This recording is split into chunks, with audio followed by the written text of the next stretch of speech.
for a written transcript of this meeting, or if you need reasonable accommodations, including this communication in an alternative format due to disability, please contact the Clerk to the Commission's office at 404-612-8232.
All right, good morning, everyone, and welcome to the second regular meeting of the Fulton County Board of Commissioners. Today is August 21st, 2024. It is 10:01 a.m.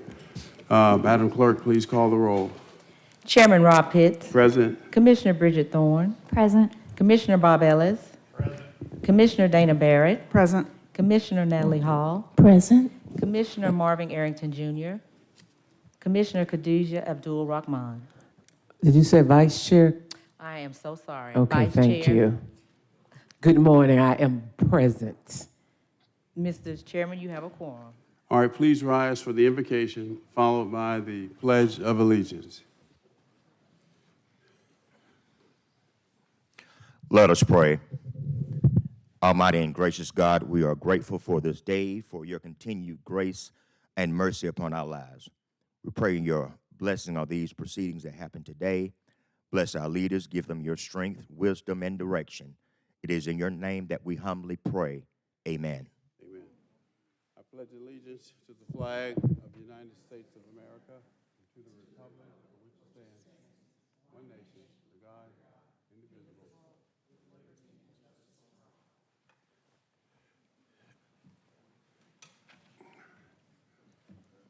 Continue, please.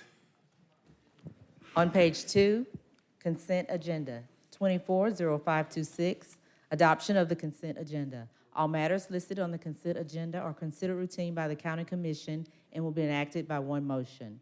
No separate discussion will take place on these items. If discussion of any consent agenda item is desired, the item will be moved to the second regular meeting agenda for separate consideration. Any items on the consent agenda? All right, Commissioners, nothing? All right, no items on the consent agenda to be removed for separate discussion. We have a motion to adopt by Commissioner Thorne, seconded by Vice Chair Abdul Rahman. Please vote. And the vote is open. And the motion passes, 6 yeas, 0 nays. Page 4, second regular meeting agenda, 240533, adoption of the second regular meeting agenda. Any additions or changes? Commissioners done? All right, motion to adopt by Commissioner Barrett, seconded by Vice Chair Abdul Rahman. Please vote. And the vote is open. And the motion passes, 6 yeas, 0 nays. 240534, ratification of minutes, first regular meeting post-agenda minutes, August 7th, 2024. All right, motion to approve by Vice Chair Abdul Rahman, seconded by Commissioner Thorne. Cast your vote. And the vote is open. And the motion passes, 6 yeas, 0 nays. 240535, presentation of proclamations and certificates. The first proclamation is recognizing National Aviation Week, sponsored by Vice Chair Abdul Rahman, Chairman Pitts, Commissioners Thorne, Ellis, Barrett, and Hall.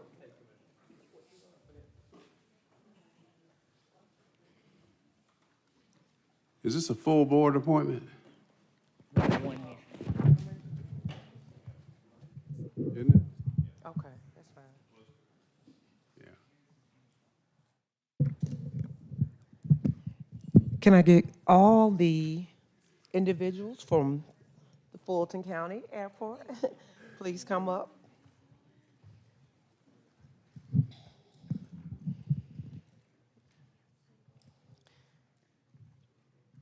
And y'all tighten up so we can make sure you all get in the shot. All right, this is a proclamation whereas National Aviation Week commemorates the achievements of the aviation industry and occurs during the week of August 19th, which coincides with National Aviation Day. Whereas in 1939, President Franklin Roosevelt proclaimed August 19th as National Aviation Day in commemoration of Orville Wright's birthday, and whereas the Aviation Week Network sponsors conferences, exhibitions, webinars, and other events around the world to celebrate the history of aviation, and whereas Fulton County Executive Airport was constructed in 1949 and has 2 runways and has multiple flight schools that teach young pilots how to fly fixed wing and rotary aircrafts, and sits in my district. I know that's not part of the proclamation, but wanted to put it in there. It is absolutely a beautiful airport, and they are a wonderful community partner.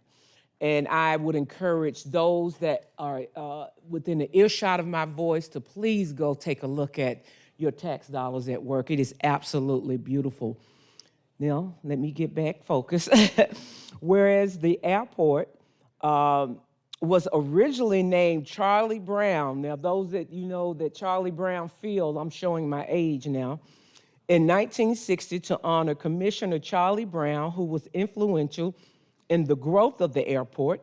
And whereas renamed in 2019, the Fulton County Executive Airport is the only general aviation airport that operates a 24-hour air traffic control tower in metropolitan Atlanta that supports approximately 80,000 annual flight operations. Now, therefore, be it resolved that the Fulton County Board of Commissioners recognizes the many accomplishments of aviation pioneers and officials that have positively impacted the transportation industry around the world, and does hereby proclaim the week of August 19th through the 23rd, 2024, as National Aviation Week in Fulton County, Georgia. Would you please put your hands together? Thank you. Thank you, Vice Chair. My name is John Gautier, Airport Manager of the Fulton County Executive Airport. As an aviator myself, would like to thank everybody standing with us for the extreme support for aviation. Like she said, if you haven't visited your local airport, please do. It's a beautiful airport, and we take pride in everything we do. Thank you.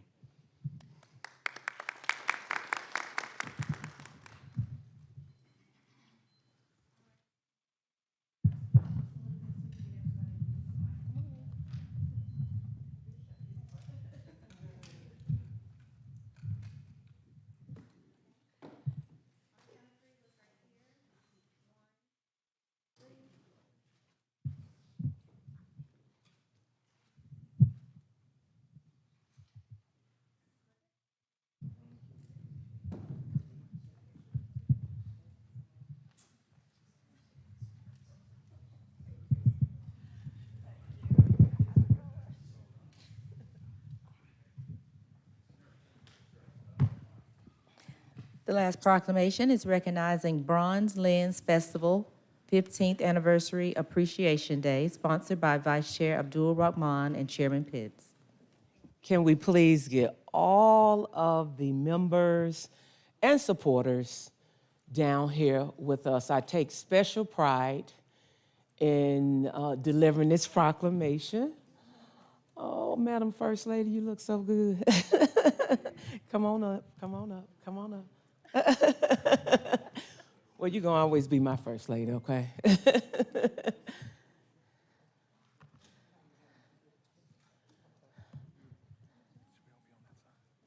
No, y'all can just come in, Chairman.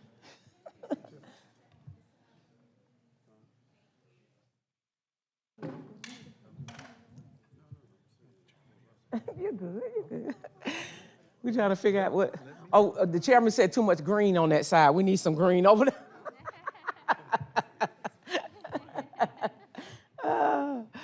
All right. This proclamation, I'm so honored because of the work that has been done with this organization on behalf of Fulton County. And it is so, so important to us when it comes to arts and culture. This proclamation, whereas the Atlanta and Fulton County-based Bronze Lens Film Festival began 15 years ago and is now a qualifying festival for Oscar nomination shorts. And whereas the nonprofit organization is dedicated to promoting and showcasing Atlanta, Fulton County as a film mecca for people of color, and provides networking opportunities designed to develop the next generation of filmmakers.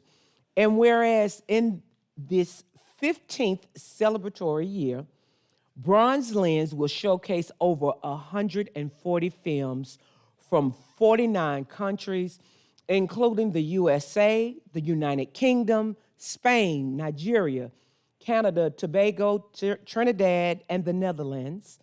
And whereas 48 of these films will be world premieres, and 28 were filmed in the state of Georgia. Let me repeat that again.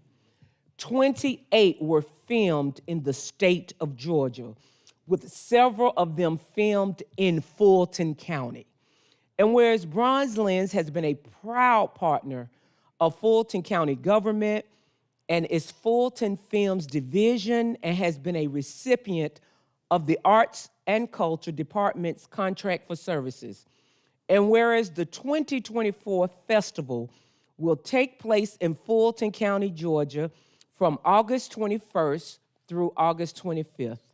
It is with immense pride, now therefore be it resolved, that the Fulton County Board of Commissioners congratulates the Bronze Lens Film Festival on its 15th anniversary, and does hereby proclaim Wednesday, August 21st, 2024, as Bronze Lens Film Festival Day in Fulton County. Can you please put your hands together for such a wonderful group of individuals?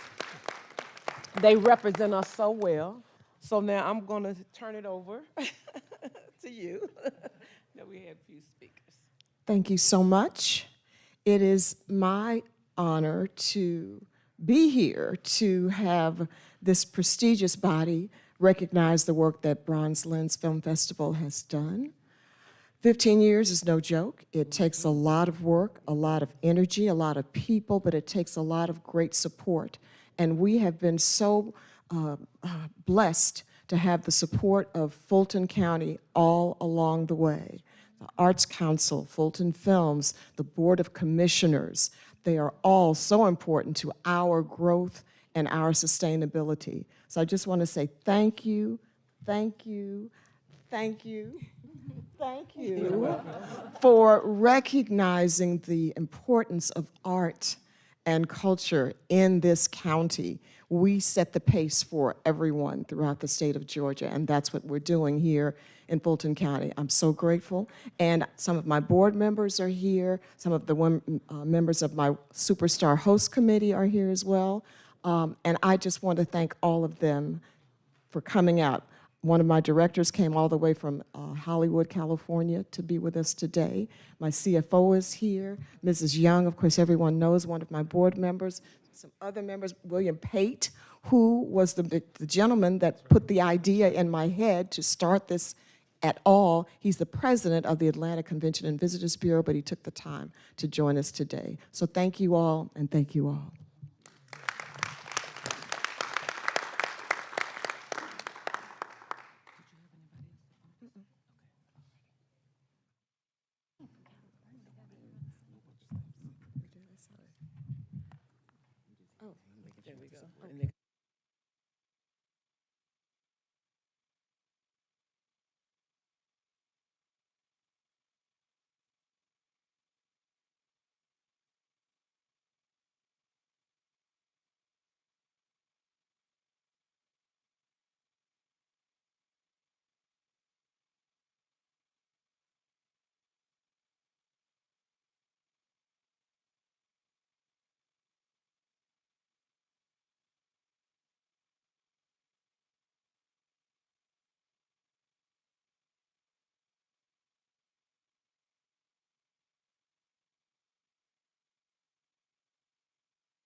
Continuing on page 4, public hearings, 240536, public comment. Citizens wishing to participate in public comment will be allowed to appear in person or may choose to participate virtually via Zoom video conferencing or by submitting their comments in writing by registering on the county website, www.fultoncountyga.gov. Priority for public comment will be given to Fulton County citizens and those individuals representing businesses or organizations located within Fulton County. Speakers will be granted up to 2 minutes each. The public will not be allowed to yield or donate time to other speakers. The public comment portion of the meeting will not exceed 60 minutes. In the event the 60-minute time limit is reached prior to public comments being completed, public comment will be suspended and the business portion of the BOC meeting will commence. Public comment will resume at the end of the meeting. Mr. Chairman and members of the board, we have received 7 speaker cards here in Assembly Hall. Would all 7 speakers please come forward? Magistrate Chief Judge Cassandra Kirk, Paul Hershey, Devin Barrington Ward, L.A. Pink, Siegfried White, LaTanya Gates, and Charles Rambo. All right, speakers, when you have 2 minutes, strike that. You have 15 seconds left, rather. I'll say 15 seconds, and that's your key to begin to conclude your remarks. Thank you. 10, 7. Good morning, Commissioners. Thank you for the opportunity to speak in support of the retention of the ORCA staff, and it's item number 24-0538. I am Cassandra Kirk. I serve as the Chief Magistrate Judge in Fulton County. The Magistrate Court stands as the first line of justice for the people of Fulton County, handling thousands of critical civil cases, landlord-tenant disputes, small claims, garnishments, and more. We are also the first line of defense in the criminal justice system, providing immediate search and arrest warrants for all 15 jurisdictions and conducting first appearance 6 days a week for every citizen charged with a felony. Year to date, we have reviewed over 24,000 arrest warrants and 4,000 search warrants. Our work on the electronic system keeps law enforcement in their communities and ensures that our jails are not overcrowded with individuals who may be safely released. We have utilized our ORCA team members efficiently and have approximately 3,000 cases remaining of the 39,000 with which we began.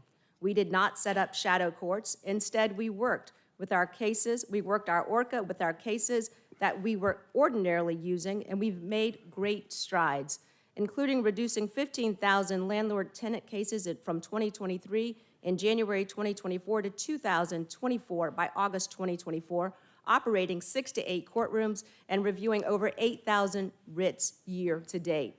I urge you all to remain and retain our ORCA staff team members through the end of the year. The judiciary is a co-equal branch of government, and we must be adequately resourced to function independently and effectively. Your decision today 15 seconds. will shape the future of our justice in our county. Thank you.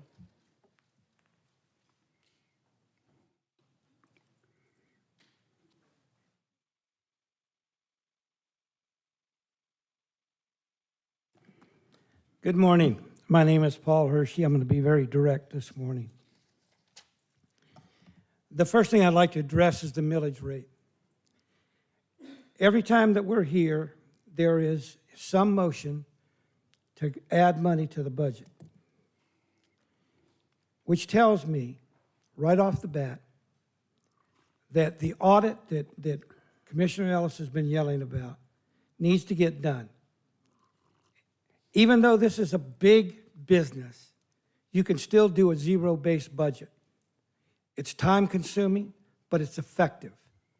Get off of it, do it, because you're spending. I'm looking at the budget right now. There's about $71 million right now that I can find that's being exposed. Now, that would take your millage rate down almost a full percentage. That audit needs to get done. Second thing, you've got a commissioner going to a lot of film festivals, and he's violating your statute because he's representing himself.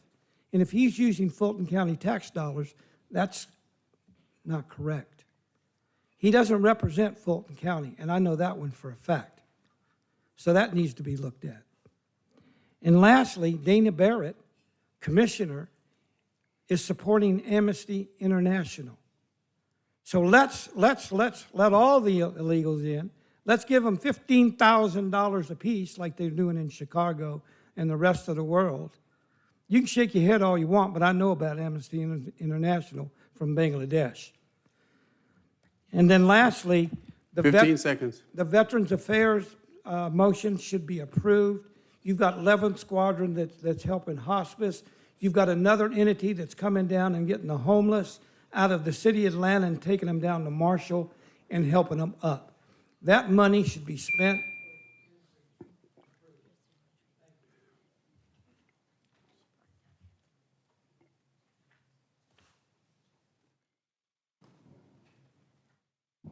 Good morning, Commissioners. Devin Barrington Ward. As the kids say, the math ain't mathin'. It's not making any sense. Every time we come down here, it's a different story on what the millage rate is going to be.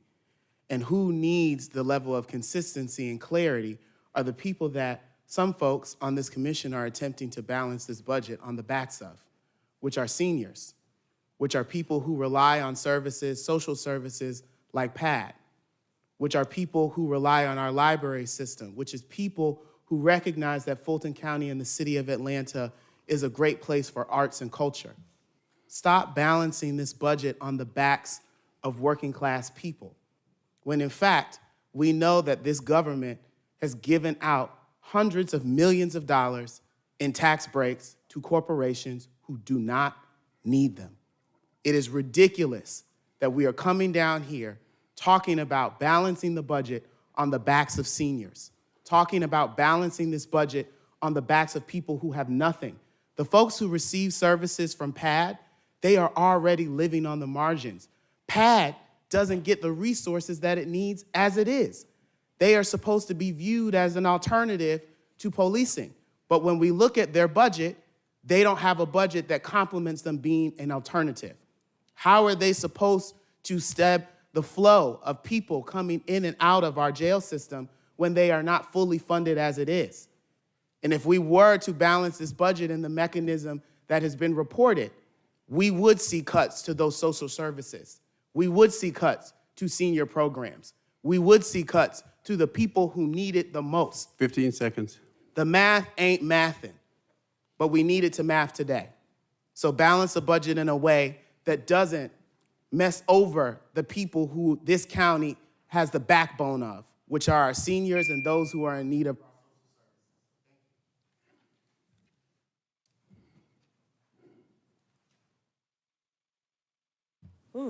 Absolutely. As we come here again today, we have 4 individuals that have been working very hard and very well together up here. Bob, Chairman Pitts, our Vice Chair, Khadijah Abdul-Rahman, and Barrett. Y'all, please do not disappoint our community. We have 3 that we are working very hard to get out of here. One's already, we don't even have to discuss because she's gone. And we need a law that when that person is gone, she doesn't be able to say a word as far as decisions to be made. I got some information about our elders and like everybody else up here about their taxes. And it's a shame that they don't know if they should leave it the same, change it, up it, down it, bring it around for it to benefit them. Because they're scared that, okay, in a couple of years, we're gonna come back and these same things that we're saying don't do, pretty soon we're gonna say, oh, well, they shouldn't have did it. If we didn't have people up here that have spent millions of dollars sleeping around on taxpayer dollars, if we didn't have Sheriff LaButte spending all this money, mismanaging money, Funny Willis on Grey Goose getting loose, Jezebel doing whatever she wants to do, we would not be where we're at right now, along with Shady Shay and the rest of these corrupt crew that is up here mismanaging money. We would not be in this position to be even asking about anything about a tax this, a tax that for anything of our community. Grove Park community is in need for their elders to stay the same. I can't speak about a whole bunch of different or areas, but what I can do is I know I speak with them daily. 15 seconds. And they are very concerned. We had a mass shooting where we don't expect for you. We need Mo Ivory. Mo Ivory, we need you to come down and to the community and do.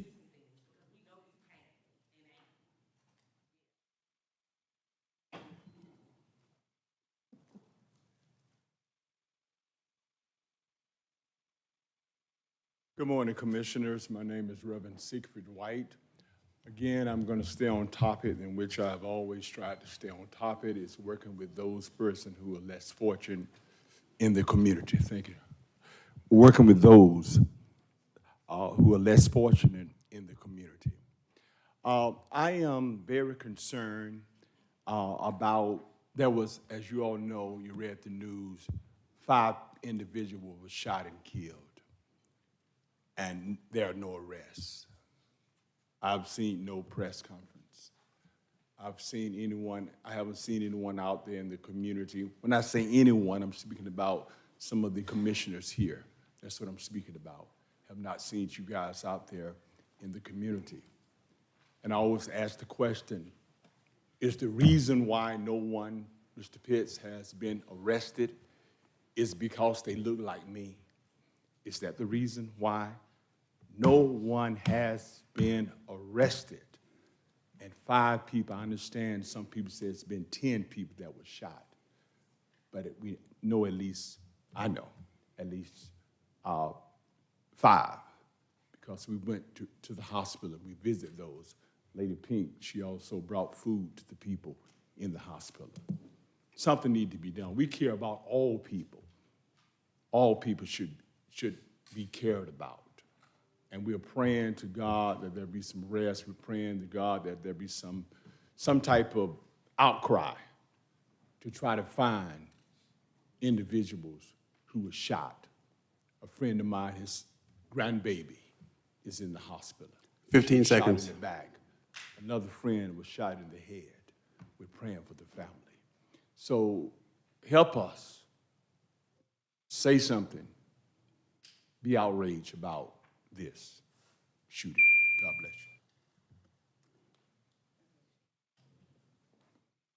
you. Good morning. During my prayer time this morning, I asked God, what do I say when I come down here? And the words that came to me is that the words of my mouth leave no room for doubt. One of the primary reasons communities fail is because unclear vision and no purpose. I am LaTanya Gates, the founder of Paradise, Atlanta, Westside, and Richmond Center, better known as Paul Kids, and we reside over in Grove Park. I moved in 9 years ago because I had a love for community. I wanted to see change. APS graduate, mother of a heroin addict. Mother had me in prison, but she walked and did dope on those same streets I have given my life to help save our people. We have worked hard. We have built communities over there. Grove Park Foundation, Atlanta, the APD, so many, Grove Park Neighborhood Association. And I come down here today to ask out of the bottom of my heart that you guys start to come and talk to us. I see things on the TV, and I'm like, why are they bashing? Why are they always doing this? But I want to ask you, Vice Chair, to come personally and meet with us and see what's going on over in Grove Park. I love Zone 1. I back the blue. Without those boys, we would be lost over there. We've seen murders, rapes, just to name a few, deaths. Major Mormon and his boys walk with us daily. We feed them. They take baths in our place. And what I seen on August the 6th, it hurt my heart because I love Fulton County. Fulton County, we recognize Fulton County, but we forgot to recognize our boys there. They were all around, but nobody said the work that they do. And I feel like as a community leader, as a resident in Grove Park,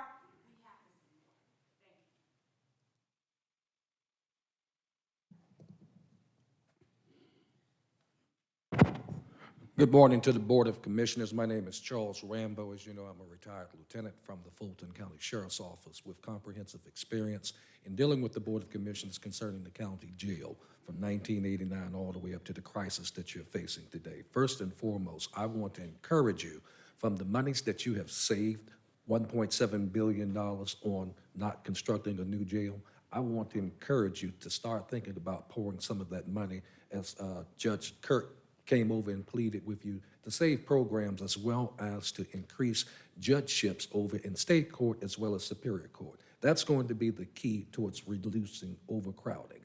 Number two is that thank you for the decision to move forward with renovations as opposed to building a new jail. With that, and I'm going to say it very boldly as you consider the person that you're going to use for that construction project, please make sure that they have a warranty over the next 25 years that will guarantee their work. That was the biggest problem that we experienced at the beginning of the 1989 construction at 901 Rice Street. Last but not least, you have fulfilled your constitutional role. Now it's time for the incumbent or the next sheriff to start thinking about 1516-10, which means restoring internal order and discipline. No amount of construction is going to replace internal order and discipline there at that jail. You have a perfect example of motions that are already being introduced in the YSL trial talking about criminal enterprises and the infrastructure crumbling and how they're using that. That's the sheriff's responsibility. So I'm going to ask you to get with your colleagues at the state to 15 introduce seconds. this particular legislation that I gave to you guys before in dealing with the Contraband and Violence Elimination Act that will impact that jail and move forward to safety for Fulton County and end this crisis. Thank you very much. Mr. Chairman, members of the board, there are 7 speakers on Zoom. Good morning, Commissioners. The first person to speak is Matt Roenzak. Good morning, Commissioners. Can you hear me? Yes, sir. All right. Want to speak to you again about the millage rate this morning.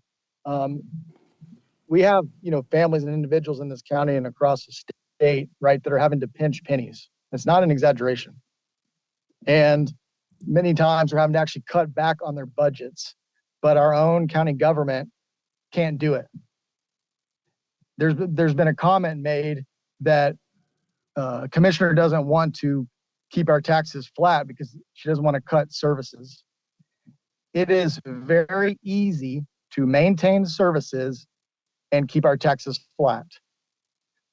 The fact that there weren't 4 commissioners willing to even reduce the millage rate is astonishing. We have one department that took a 50% increase in their budget. 50%. That alone would take the millage rate down to 8.7. Okay, so I heard the comment earlier that there's probably $71 million of waste and inefficiency in the budget. I wouldn't be surprised by that. And that would do more. That would actually give more relief to Fulton County residents, right? Give them actually a tax reduction. But we never seem to talk about that. Zero-based budgeting is an excellent idea. A lot of our cities do it, but for some reason our county doesn't. So I would encourage a full rollback, and at a minimum, get to a reduction in the millage rate. And if not, it is being completely tone deaf to residents. People talk about caring about seniors. Well, then let's take care of seniors and keep their taxes flat. We're in unprecedented financial times, and it could even get worse. So 15 seconds. let's keep the people in mind and cut them a break for once. Thank you. The next person to speak is Ben Howard. Greetings, commissioners and staff, and special greetings, fellow citizens. Ben Howard, senior advocate and public policy analyst. When the Council on Aging was allowed to go belly up, the County Housing Authority movers and shakers at that time chose not to provide a representative to the Fulton County Commission on Elder Affairs. Ms. Sarah Hilton stepped up to the plate and competently represented county senior citizens on behalf of the City of Atlanta Housing Authority. Ms. Hilton has moved on to greater service in other arenas, and this now leaves another opportunity for Housing Authority of Fulton County representation on our Commission on Elder Affairs. Regarding senior transportation, propaganda implied that there are scores of senior citizens who are saying it's okay by me to quadruple the rates for senior transportation from $1 per trip to $4 per trip. That propaganda will soon be dispelled when the data depicting the area median income for each of the county commission districts exposes the disparate impact of this increase upon underserved segments of our county. Stay tuned. The next person to speak is John Brooks.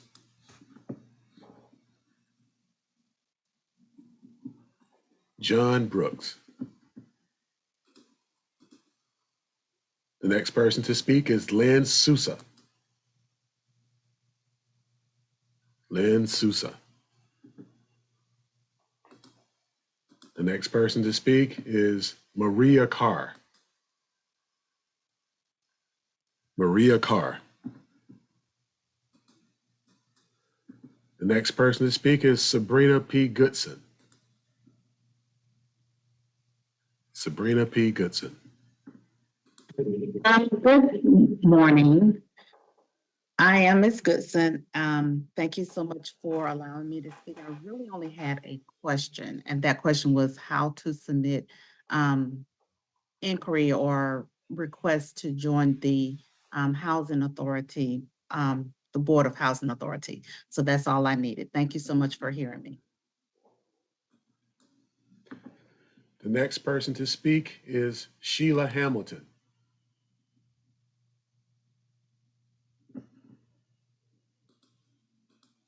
Sheila Hamilton.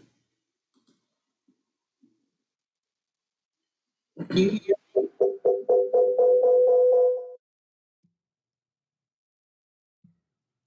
hear me?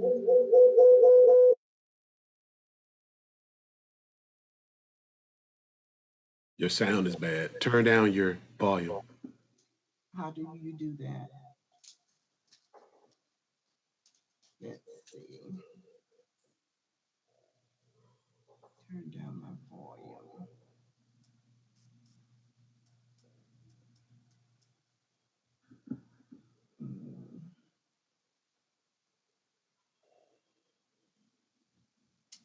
Okay.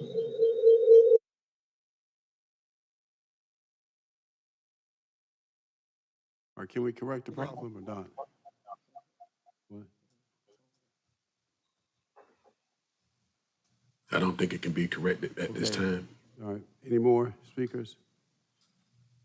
That concludes the Zoom public comments. Continue. On page 5, county manager's items under open and responsible government, 240516, finance.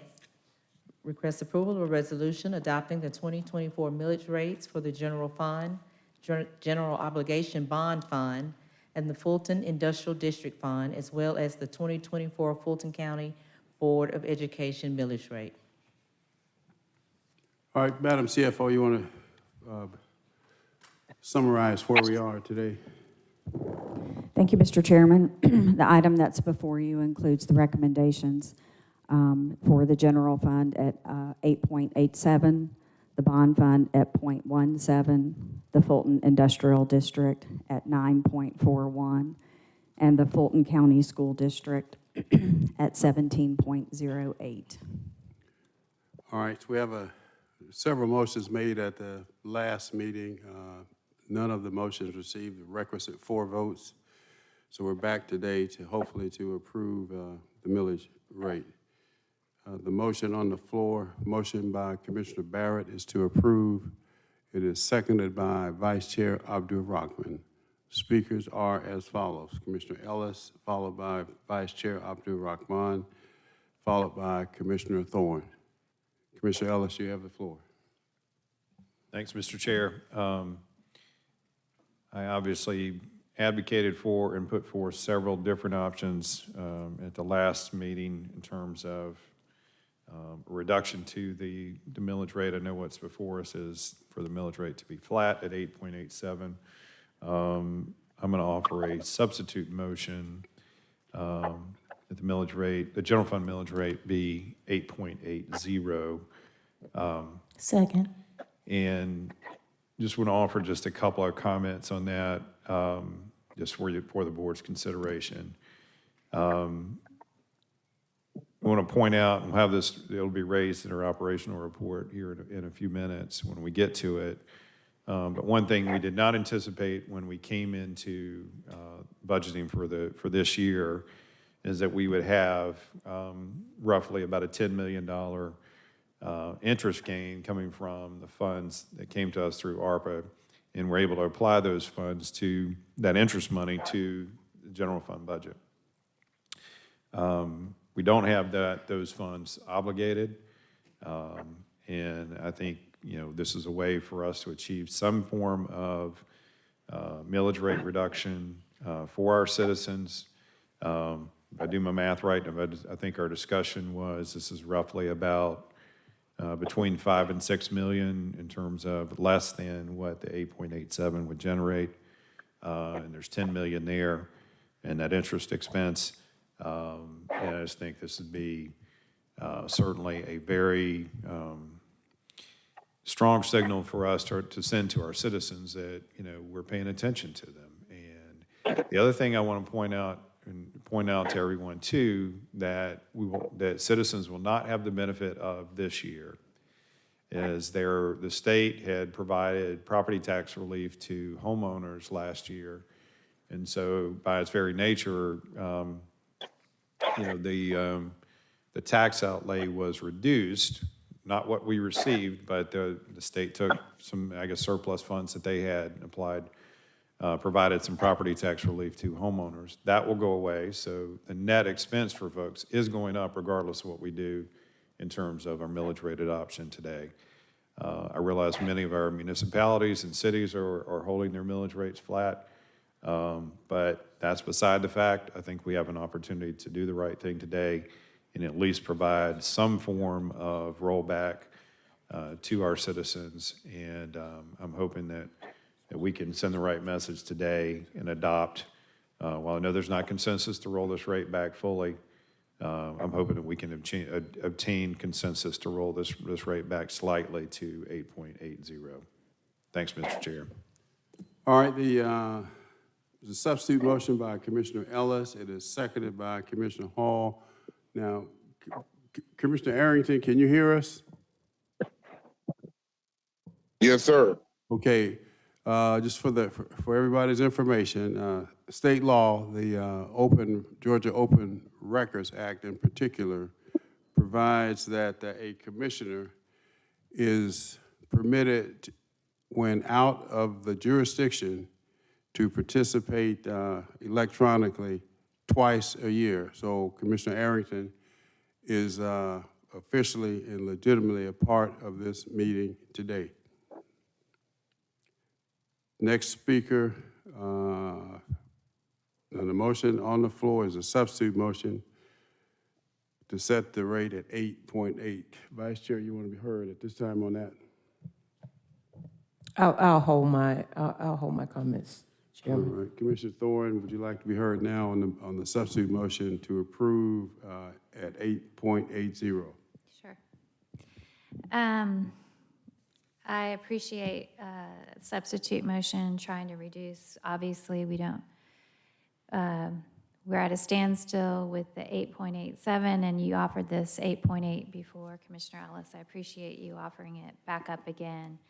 I just see a tremendous amount of waste in the county. I see we have a district attorney who's hired her boyfriend and paid $750,000 of our taxpayers' money, as well as decided that it was a priority to hire her campaign person, hire a content media manager to manage her likes and dislikes and how her campaign's going while she's pursuing these high-profile cases, as well as, from what I hear, she had a makeup studio put in her office, her lighting redone so she looks good on TV, and all of this is on the backs of taxpayers. I look at, we have this expenditures, a commissioner at the film festival, 8 days, having fun while we were trying to pass this millage rate. The comment was the Fulton County taxpayers, we pay $500,000 every year for the past 4 years, and then he's there on county business. I don't really believe it was county business. The head of that department told me that they paid $10,000 for the sponsorship and $5,000 for a photographer to be there. I do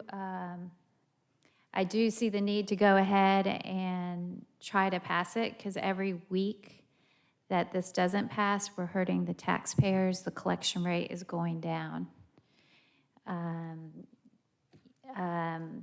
So I do see the need to pass something. I'm hoping that, commissioners, that you'll realize that we have families that are, and seniors that are trying to stay in their homes. And the school taxes are going up again for everybody. They didn't roll them all the way back. Like Commissioner Ellis brought up, the tax break from the state is not going to be there this year. We've had an unstable stock market lately. Seniors on fixed budgets who depend on their investments are worth a whole lot less. We have record inflation due to an administration that doesn't know basic economics, that all their spending is creating more inflation. This Build Back Better plan that's going to come along the pipe is going to just be more spending, probably more spending on climate change initiatives that really aren't doing a darn thing to help us and help the people and help the seniors right now. I just hope you guys realize we need to find ways not to cut programs, and I'm not saying cut programs. I think there's a way to trim things that we can figure out how to be financially responsible with the money that we're given by these taxpayers. With that being said, I would vote for a rollback, a full rollback. That's what I want. But if it need be, I'll take a break to get the 4 votes that we can. All right, other comments? All right, the substitute motion on the floor is to approve the millage rate at 8.80. Let's vote, please.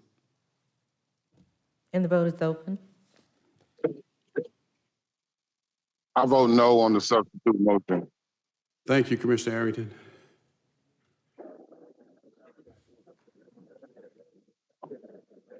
And the motion fails.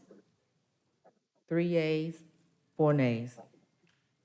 All right, back to the main motion then, which is to approve the millage rate at 8.87. Vice Chair Abdul Rahman. Thank you, Chairman. If you would indulge me, I would ask the county manager to weigh in on what would be the consequences of a rollback.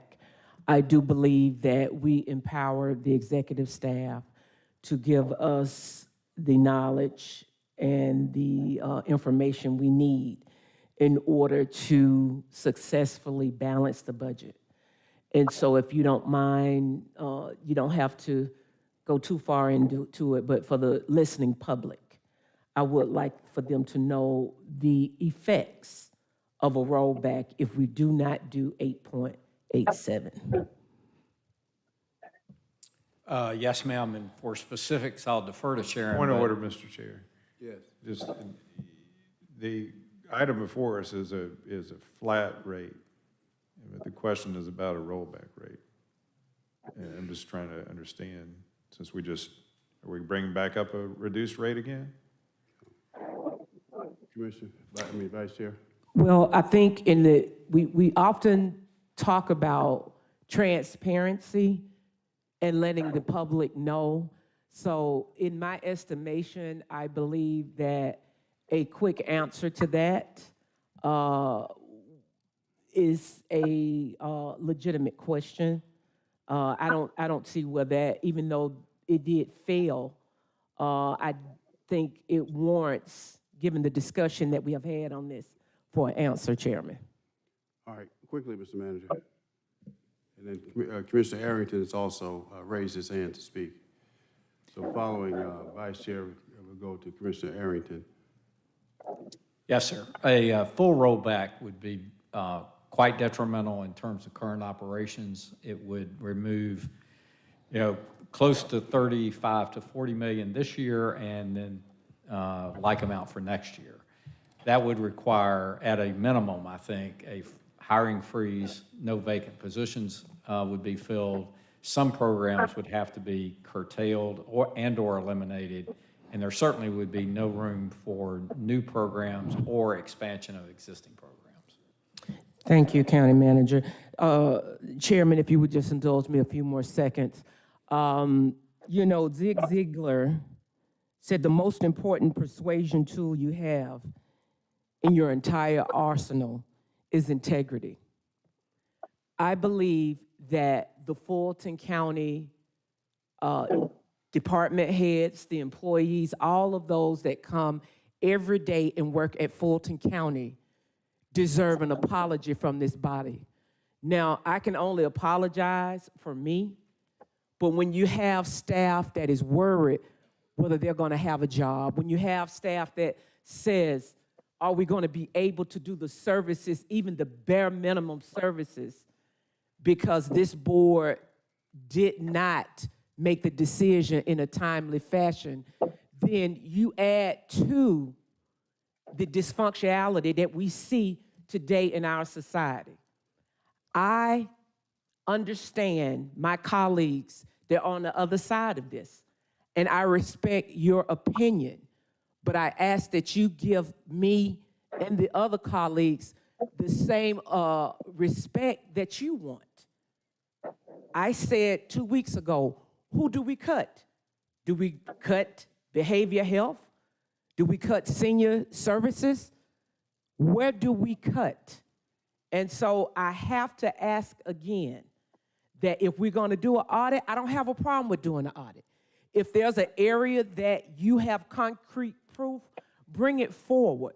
But I think it does a disservice to go out and put a story or a line that any of us want to do a tax hike for the citizens of Fulton County. That is not true, and I want to take this time to tell you I am not doing that.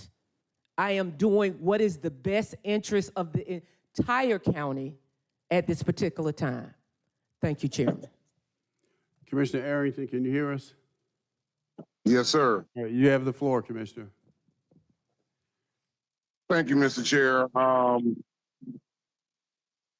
You know, it's so funny to sit here and watch you all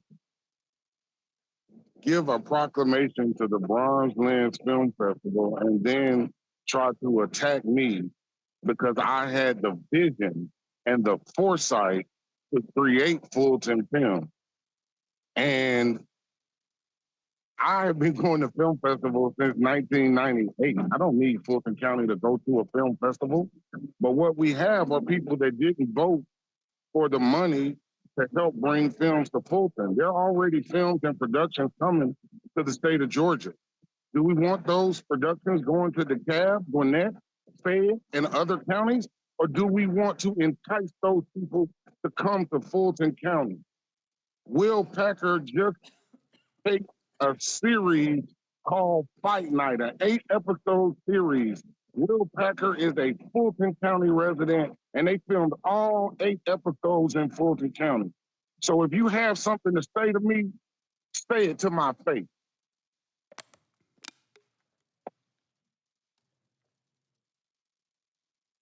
Do we lose him? What? Still here. I vote yes to the staff recommendation. Okay, Commissioner Thorne, you want to be heard? Yeah. The motion on the floor is to approve the rate at 8.87. Commissioner Thorne? Yes. I believe when I heard Dick say, he said that there would be no new programs or expansion of programs.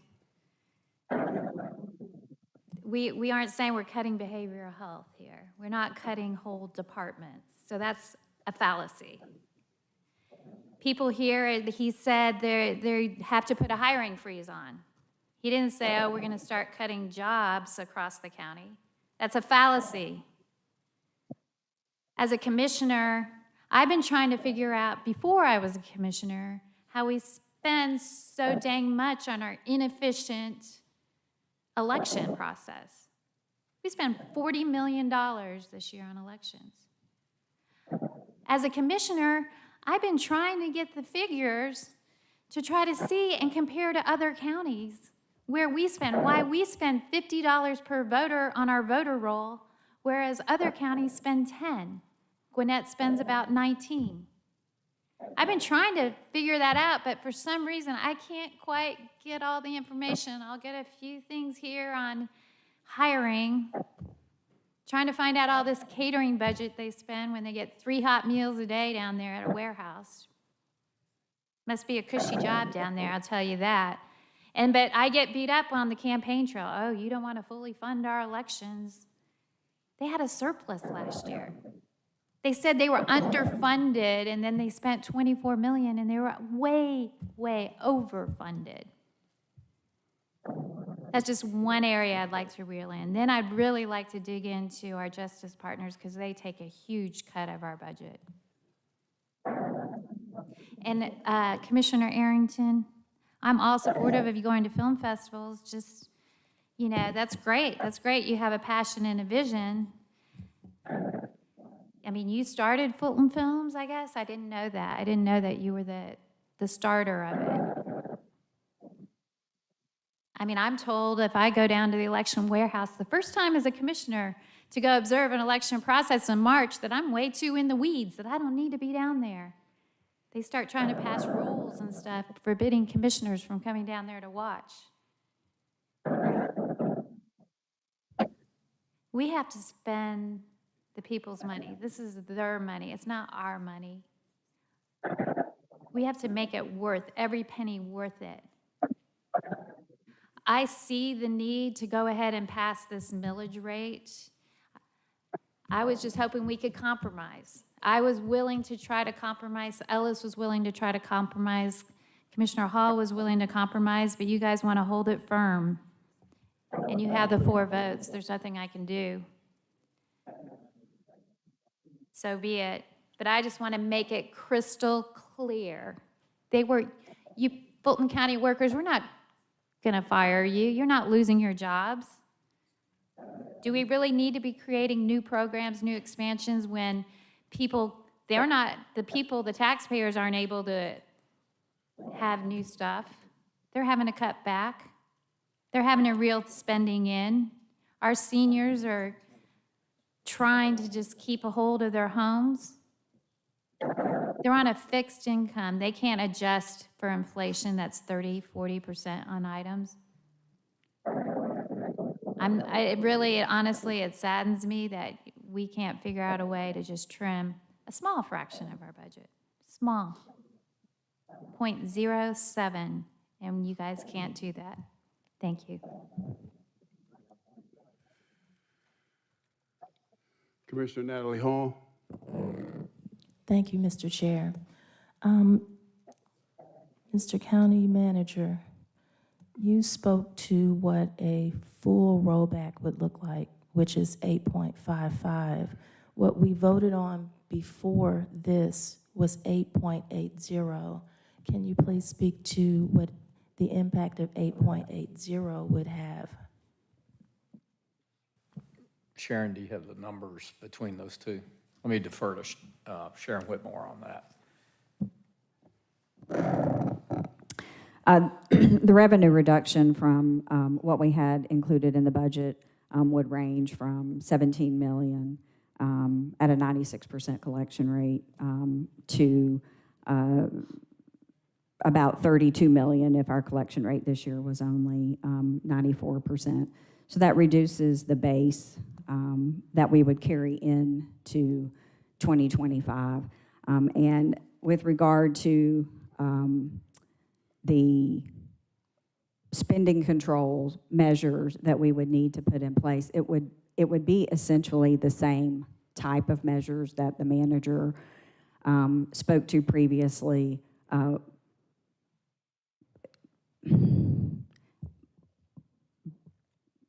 Maybe not as sharp. Like, we would still have to do something to balance things out this year and going into next year, but we may not have to do it at the same level as what we would have to do at the full rollback rate. Of course. And so what we really voted on is not what the manager initially spoke about. What we voted on, brought forward by Commissioner Ellis, was 8.80. That's a very different outlook.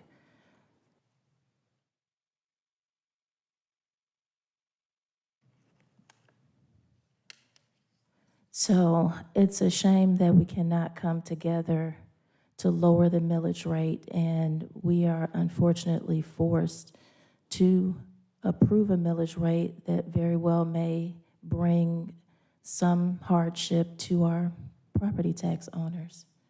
And that is what it is, unfortunately. Thank you. Commissioner Ellis?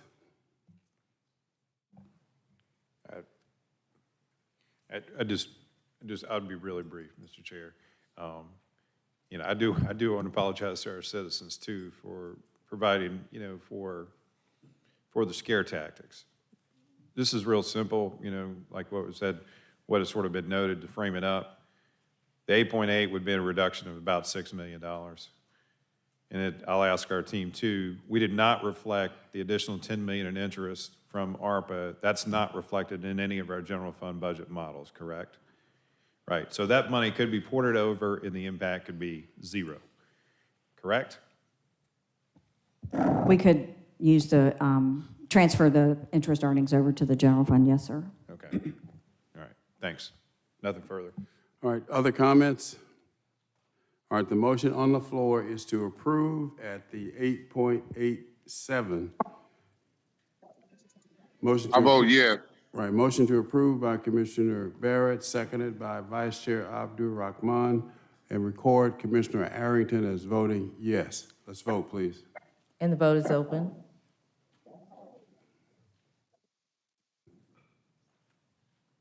And the motion passes, 4 yeas, 3 nays. Next item. 240537, presentation, review, and approval of the August 21st, 2024 budget soundings and resolution.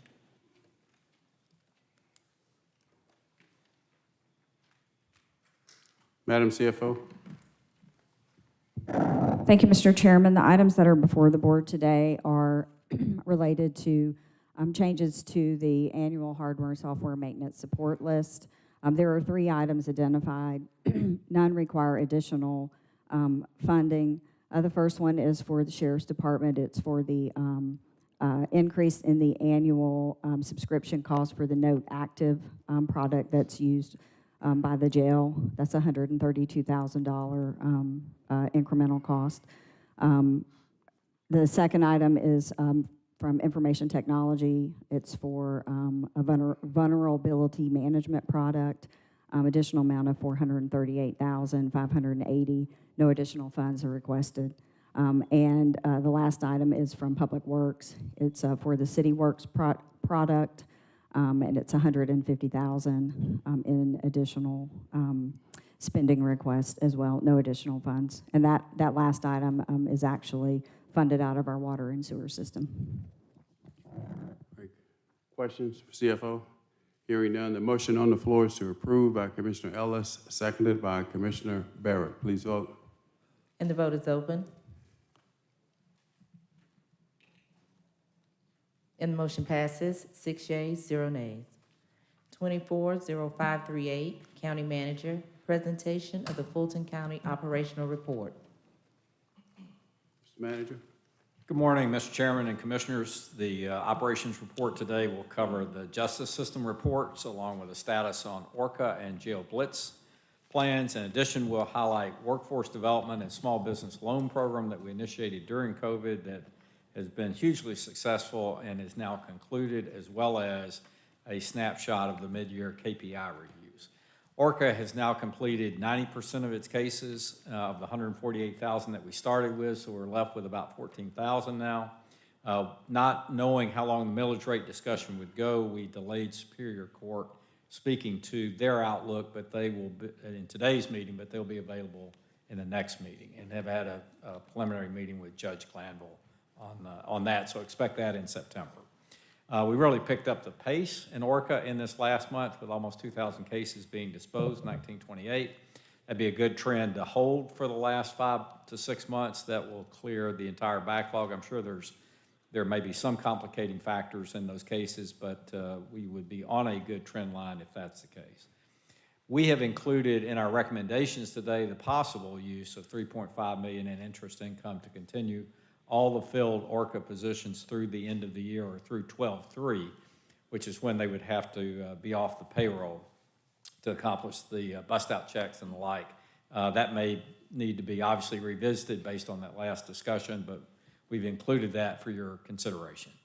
At the justice system level, we'll highlight today that average length of stay is decreased to 45 days, as well as now 21% of jail population remains unindicted, both of which are new lows. So good performance trend in that case. The penultimate, of course, measure for all of us has been the jail population. It's now at 2543 with 1580 at Rice Street. Again, I think that's been, again, a most recent low. And most notably, no impact from SB 63 being in place. There was some great concern about that having an immediate impact, and we have not noticed that in July and now into half of August. We'll talk about the Blitz program today. 9 of 11 housing units will be completed by the end of the year, so it's substantially done, and then full completion in January and February. We have 726, again, these are of the housing unit beds, have been completed of 1,122. We're now going to start, as you recall from the last meeting, on kitchen equipment, elevator rehab, and fire system replacement based on the approvals that you gave us. As I mentioned, we'll talk about workforce development becoming a model program. I want to thank the chairman specifically, and then also the chairman of that board, Andy Mackey, a long-term friend and supporter of Fulton County, for the great job that they're doing. We'll highlight that today. Brett Lacey is our leader of that, along with Samir and Select Fulton. Most notably, 125 graduates now in this year, and it generates a return of, for every dollar spent, $4 in return in terms of increased salary. So really a very, very good story. As I mentioned, we've updated the ARPA reporting and have a perspective on the interest income use. You will note in there that with this reporting, again, in the format that you requested, it'll show $14.6 million left to spend on principally ORCA and the Development Disability Center. So everything else in full flight and would be quite disruptive to try to back off of, but there is $14.6 million to continue to look at. Just looking ahead briefly, as you know, through a huge amount of effort and really great, I think, applause, we opened the Behavioral Health Crisis Center, or excuse me, had the ribbon cutting. We'll be opening it over the next few weeks with staffing with Grady as that comes online. We're now preparing for the ribbon cutting for the Big Creek Water Reclamation Facility, water treatment plant, which again is the largest capital program in our history at $350 million.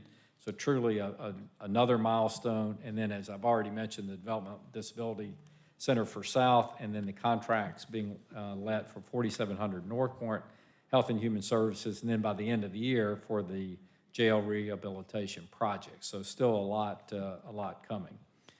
So Steve, we'll start today with your part of the presentation. We'll move through that. Mike will give some updates, as well as Joe Davis, Mr. Chairman, and then if there are any questions, we'll answer those as we go. Thank you, Mr. Manager. Thank you, Mr. Manager. Good morning, Commissioners. Steve Naraki, Strategy Office. Can we go to the first slide, please? Go to the next slide. Thank you. As the County Manager mentioned, we are making continued progress with Project ORCA. We have disposed of 134,000 cases of the original 148,000, with just under 14,000 cases remaining. This does mark about a 91% complete program to date. Next slide. Looking at our remaining cases here, we have disposed 1,928 for the month of July, marking a pretty significant increase from our previous month in June with 531 dispositions. We go to the next slide and look at department by department. Here we do have our dispositions by department for the month of July, as well as project to date. Most departments did show improvements for the month of July when compared to the previous month. Specifically, as the County Manager called out, Superior Court with 1,328 cases disposed for the month of July. This does mark a pretty significant increase and was due to a significant number of administrative closures Superior Court was able to make during the month of July and reflected here. Project to date, we do remain to the good with a variance of 8,961, which you can see on the far right column under project to date. Next slide, please. Looking here at our staffing ramp down as we do wind down our program in the final months, we have both the month of July as well as year-to-date reductions of staff. For the month of July, we reduced staff by 5 positions, either through separations or transfers to general fund positions. And project to date, we have 95 separations. I will make a note here, if you look at the distribution of all of our departments, the vast majority are under 50% remaining in staff, with only the Magistrate Court and DA over 50%. But speaking with Magistrate Court recently, I understand several more of their staff have separated, so they're now under the 50% mark as well. Next slide, please. We'll get into our next slide. Here we have our justice system scorecard. As the County Manager pointed out in his opening remarks, we do have a major milestone with the average length of stay recorded at 45 days for the month of July, representing a 7-day decrease from June 2024, from the previous month. Just to call out, this is the lowest average length of stay we have recorded since we started documenting this in May of 2023. For our jail population unindicted without other charges, we did stay constant, 21% between June and July. However, this does mark a significant increase in the aging and moving those over to 90 days or less, which we'll get into in the following slides. For clearance rate for felony criminal cases, we did see a decrease here of 16%, represented by the 59% in July versus the 75%. So moving in the wrong direction for this metric. The final two felony cases disposed within 180 days and 365 days both did see a small increase at 1% each. We move to the next slide, please. And here we'll do our jail population update. Thank you.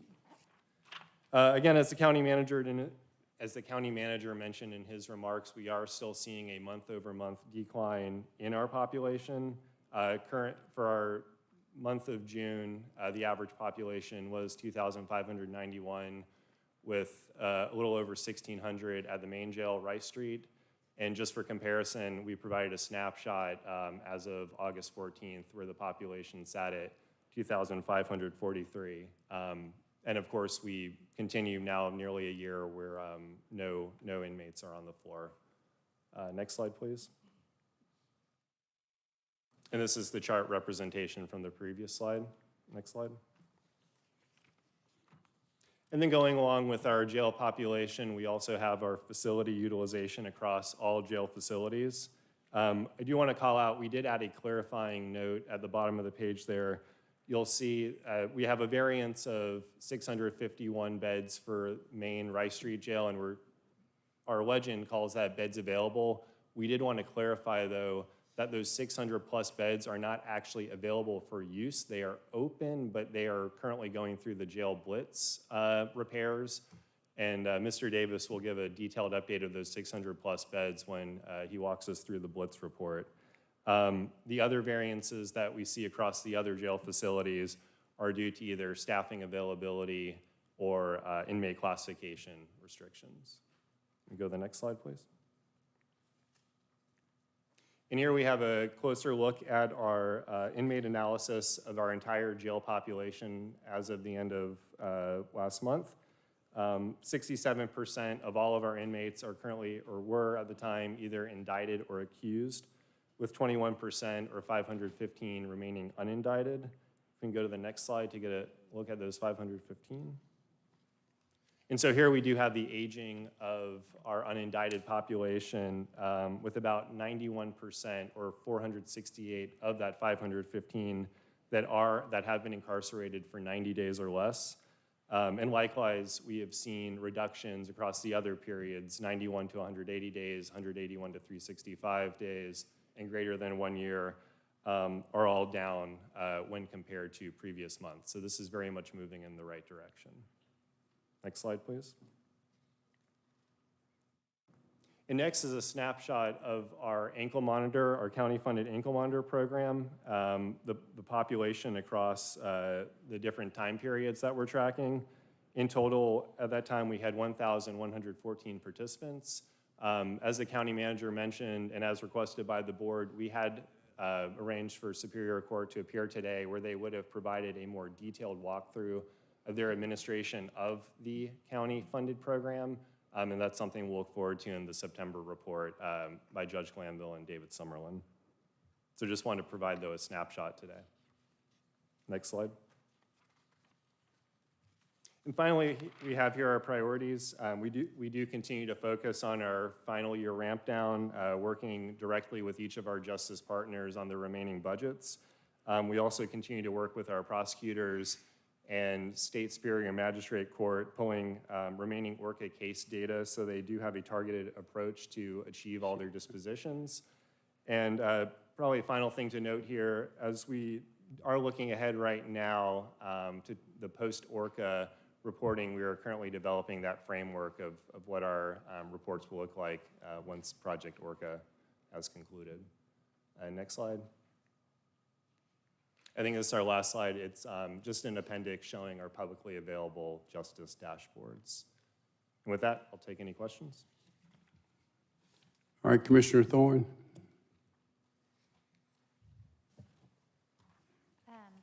just had a few questions. Seems great that we're 90% complete.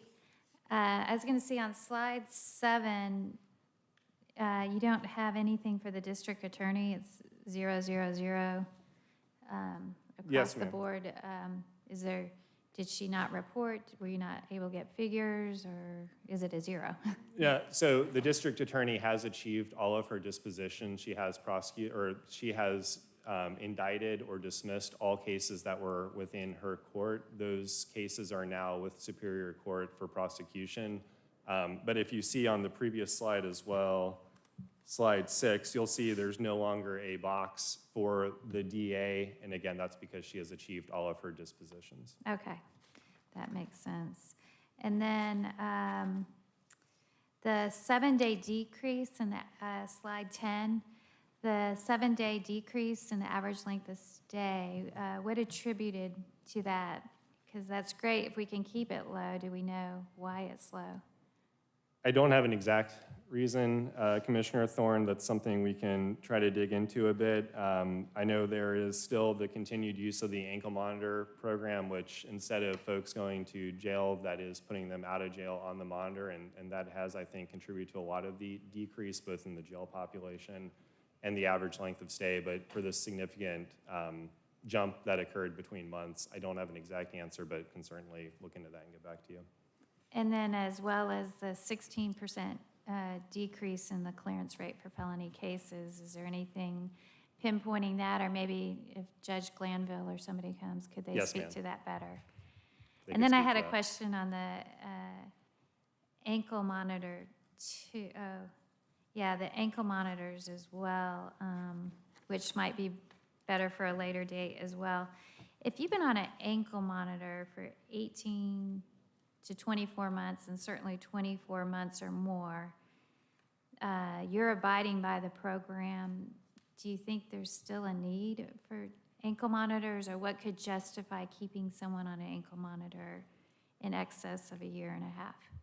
I think that sentiment, Commissioner, is exactly the approach Superior Court is taking. I know from some discussions with David Summerlin and Superior Court, they are looking to specifically target those longest serving on ankle or longest having an ankle monitor, and if conditions are met, to target them first for removal. But again, I would ask, and Judge Glanville or David Summerlin Superior Court will give a detailed walkthrough of what that plan is, but I think your approach is exactly the approach they're taking. Okay, great, thank you.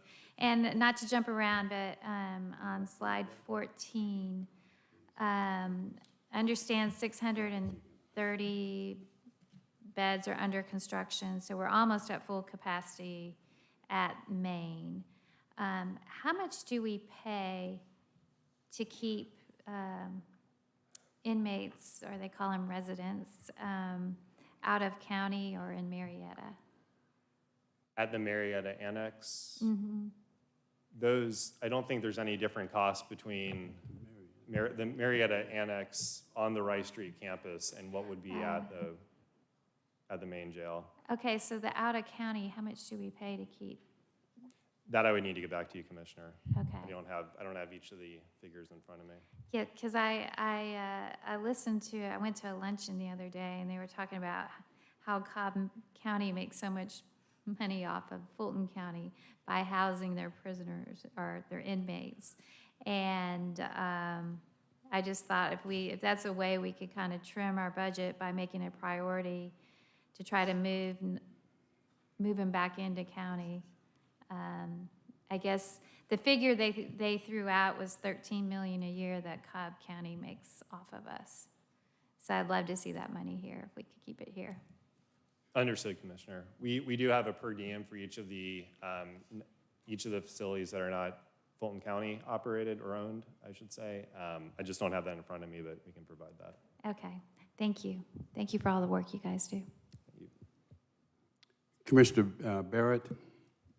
Thank you, Mr. Chairman. I just have a couple questions, more on the lines of thinking about when ORCA's done and we start looking at some of these numbers going forward. On page I guess it's 67, page 5 of the presentation. We have that definition of what case accumulation is, and it talks about the fact that the cases included are cases that were initiated before and during the pandemic. I'm just wondering, like, do we have an official end date that we stopped accumulating cases for the end of the pandemic? Do we know what that date was? I don't know that we've tracked it that way.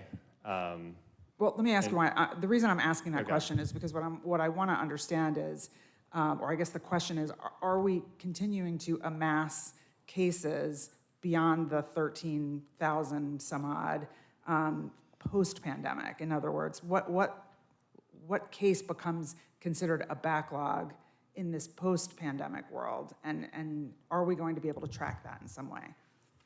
Yeah, thank you for clarifying. We have heard anecdotally from most of our courts, prosecutors, public defender, that there is a backlog growing, and that will need some level of attention.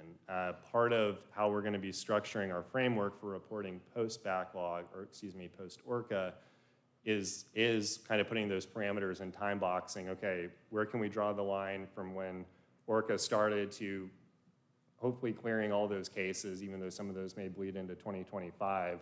But then what's that next tranche, if we want to use that term, for the cases? So we are thinking kind of in that frame of mind, and that's kind of what we'll be spending the next couple months so that when we do hit 2025, we'll be ready to start pulling that data and reporting. I can say right now we are collecting all the data from all the open cases, dispositions across each of our, the relevant courts, prosecutors, public defender, that's being compiled right now. It's just a question of how do we make sure we can put that into a presentation to give you that information, so. Yeah, I think it would be helpful also to sort of know what is, I don't know the right way to say this exactly, but what is sort of the normal amount of cases that we should sort of have in process at any given time, and what overage becomes sort of an indication that the system is not operating as efficiently as we need it to. Exactly, and we're using a comparative approach to what did the system look like pre-ORCA, so 2018, 2019, or maybe I should say pre-COVID, then that period of COVID, the period of COVID with ORCA, and now the post-COVID, post-ORCA environment. So we are building that framework out, filling in the data for all that. I think we're gonna first look to see kind of what trends emerge, and then overlaying that with what the staff resources have been, what the budget has been for each of those departments to kind of see what direction we're heading in going forward. Thank you. Look forward to hearing and seeing all of that when you have it together. I just had another question, just from my understanding. On page 15, on the pie chart, where you show the unindicted numbers and all of that, is that all felony unindicted? Or is it just people that haven't been either indicted or accused? I believe that is felony, so anything within the district attorney's purview is that unindicted, or the 21%. Okay, so anybody who's been arrested on a misdemeanor is not counted in that number, whether they've been charged or not? I think the number of those with a misdemeanor are more likely to not be in jail, and this is just an analysis of the jail population, not anyone who's currently in the justice system. So that number is significantly lower in terms of those individuals that be in jail. The reason I'm asking, and again, just for clarity, and this is maybe something that I know we haven't seen a marked difference with SB 63, which I'm glad to hear and I appreciate. However, one part of SB 63, not the entirety of it, but one part of it is about misdemeanors, that not being able to get bail, having to have cash bail at this point, right? So I think it might be worth keeping an eye on misdemeanors that are in the jail, because that is a potential thing that could change. I just would love for us to at least have an eye to that for maybe the follow-up reporting over the next several months to make sure it isn't going up, or what it looks like and how we address it. That's all I have. Yep, certainly, Commissioner. Yeah, thanks. Commissioner Natalie Hall. Thank you, Mr. Chair. First, I want to get some clarity from our county manager on what you said earlier about using $3.5 million to cover positions through December 3rd of this year. If you could. Yes, ma'am. Let me go back to could ask the clerk to go back to the slide. It's page 8. So this slide, and Steve again tracks this with a great amount of detail, shows the number of folks that remain in ORCA positions. And as you can see in that since 7/1 line, each one of them continues to come down week over week and month over month as they manage at the departmental level their ORCA budget through end of year. The proposal that we have brought forward or are bringing forward today for your consideration is if you gave us the direction to maintain this current staffing, which I did the math, is about 145 people still left on the payroll. And if you said keep them all consistently on the payroll through December the 3rd, which then allows one more payroll cycle for payment of their last check, that amount is $3.5 million. Steve, is that correct? Yes, sir. And absent that, Commissioner Hall, these numbers will continue to go down and shrink between now and the end of the year as they manage to the ORCA-related funding that they have available. Thank you for that. I am not a judge, or I have worked in the courts in the past for Cook County and Chicago, but I'm no expert on court cases.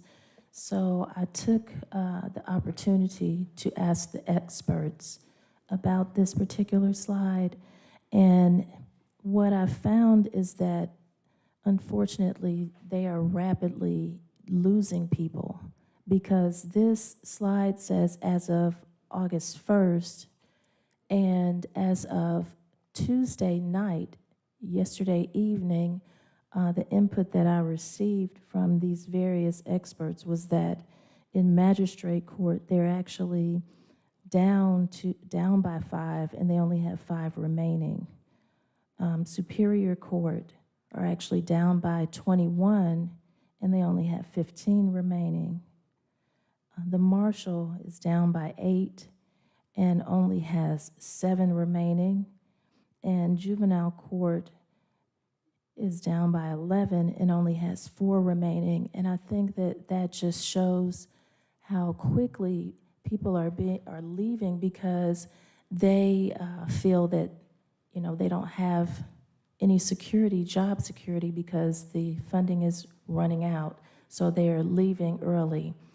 Superior Court has made it clear that a resource that's not listed on this slide is our senior judges who have been paid on a per diem basis through the ORCA professional services budget. These senior judges, along with the ORCA staff, have provided the court with additional capacity to resolve cases.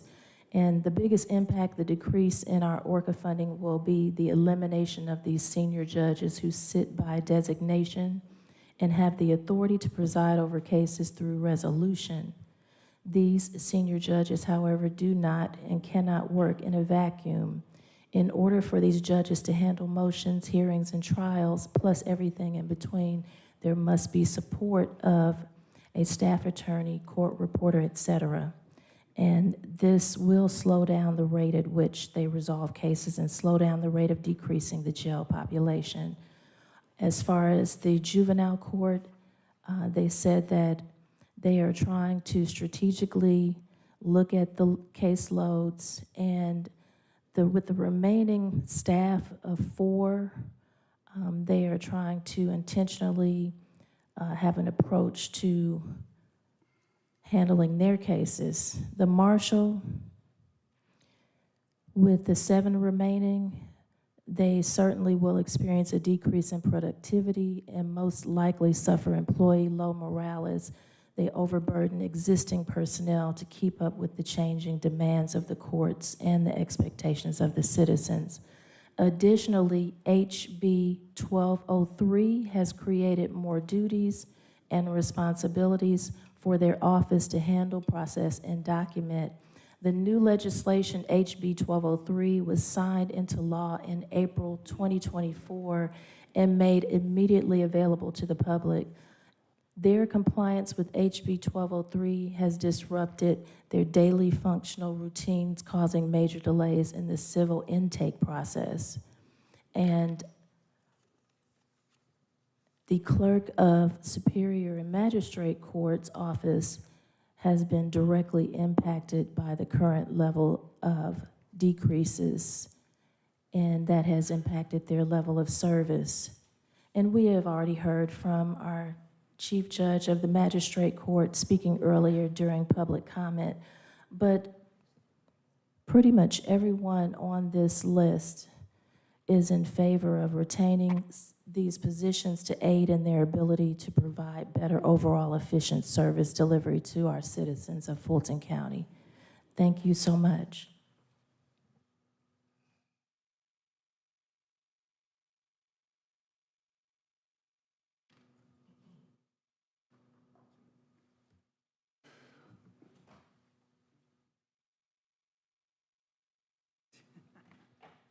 Commissioner Ellis? Thanks. So what is the total amount of the payroll that's represented by the 145, which I guess is sort of continuing to decline? I think a point of clarification, and maybe speaking to Commissioner Hall's remarks about senior judges, the 3.5 million is both staff and professional services. So those senior judges that she was speaking about, if they're presiding over ORCA cases, they would be included within that 3.5 to get us to the December mark. I don't, though, have... No, the total payroll that's representative of this chart. I have those numbers I do not have in front of me here, but we can break out what the payroll was from that, both what this would total in terms of payroll. I can provide that to you. I mean, I guess the other thing as we're deliberating over this, I mean, one of the things I struggle with, I mean, I think, you know,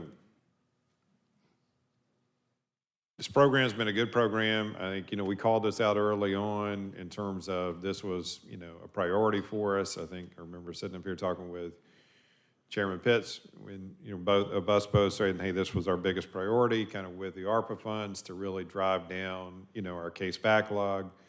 It was a well-organized program, you know, but it needs to sunset, and this is our plan for it to sunset. And so, you know, I personally believe we just need to probably just let it sunset and move forward. And, you know, in terms of sort of squaring up, you know, a lot of these departments, I mean, if I'm looking right, I mean, we got a slide on slide 8, which I know we haven't gotten to yet, I don't think. But might be worth just sort of throwing that thing up there real quick. This is one that's got sort of the vacancy piece on stuff. Well, slide 110, I guess, I'm sorry. Sorry, Commissioner, which?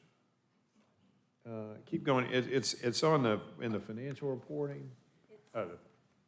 Slide 48 in this deck. I think you're talking, I'm sorry, you're talking about the personnel listing, the vacancies? Right.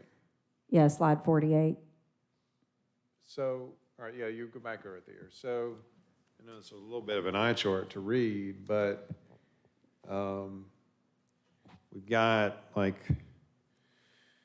Superior Court, General, 17.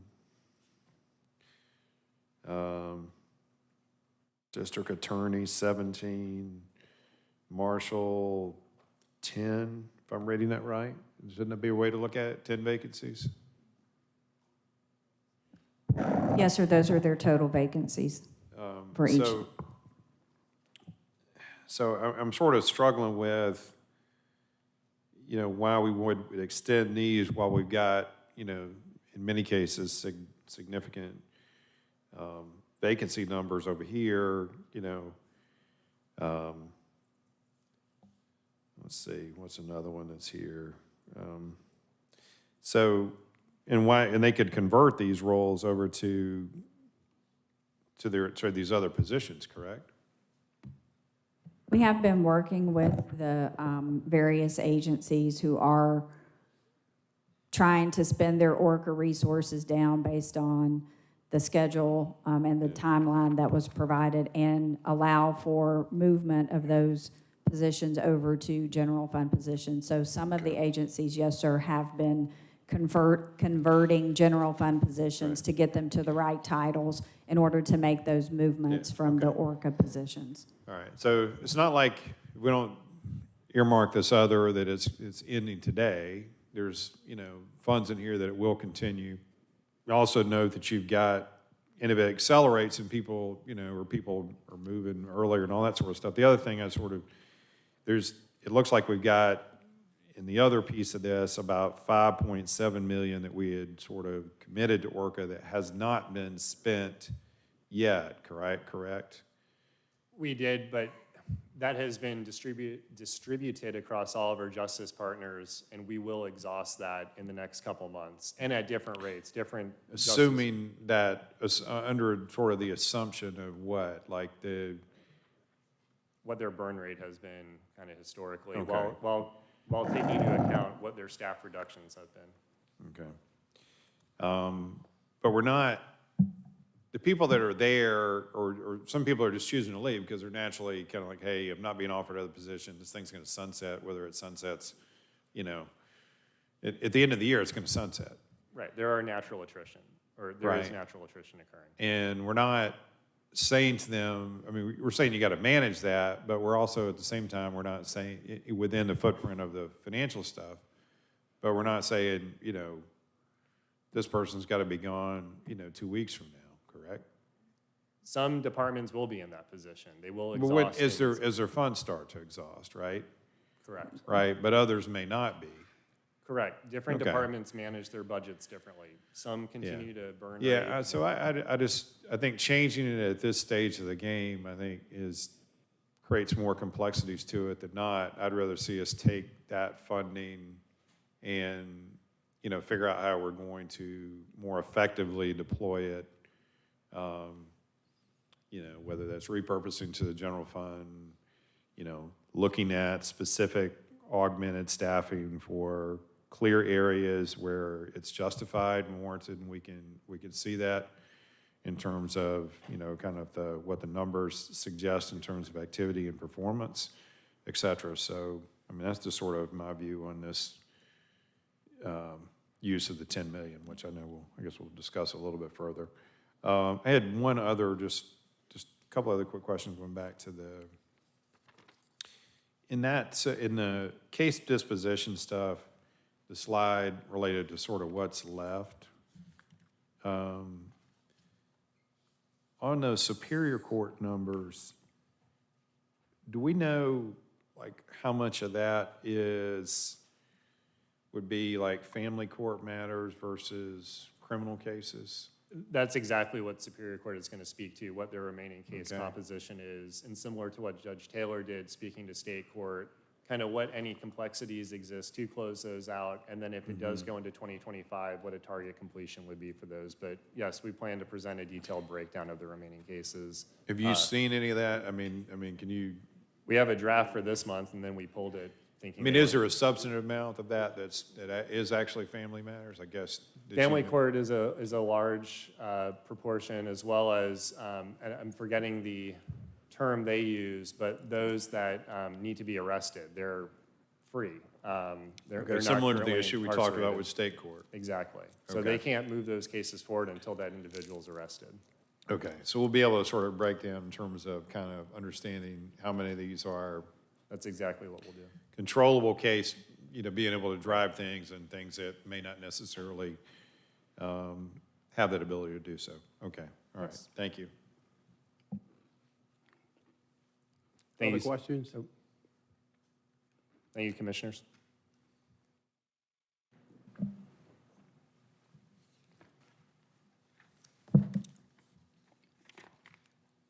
We can go ahead and advance that first slide.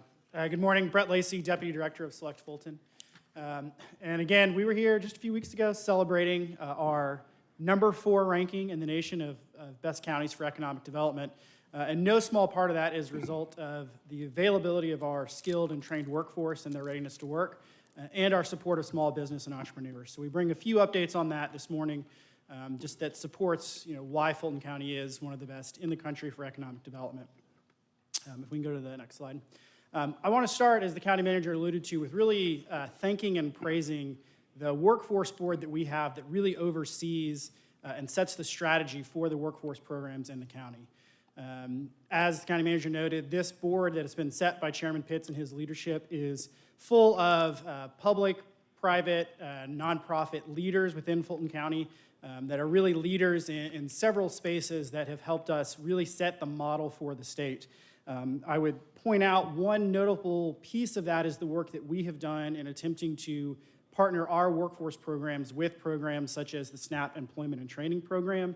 Again, as we've repeated, we are the first in the state to try to attempt this. And we at this point have the state, national, and other local boards looking at how we are attempting to do this, ready to join us and follow in our example and our footsteps that we set out. We have been advising with our state partners and helping them try to figure out how to interact with our workforce programs. And so in no small part of our workforce board being engaged in that work, having those conversations and having that leadership with groups from all over the country to really find the right fit for Fulton County have been tremendous leaders in that and have really become the point for the state in blending this program. If we can go to the next slide. To sort of point out who makes up this workforce board that we're talking about, as I noted, they are leaders from private businesses across Fulton County, our public partners, our education partners. There's a few of them with their logos that are highlighted up there. What's really significant about this is that several of our board members have a role to play in both workforce development and broader economic development efforts. So they are our partners as we are locating and expanding companies here in Fulton County and really understand the entire concept of how that works.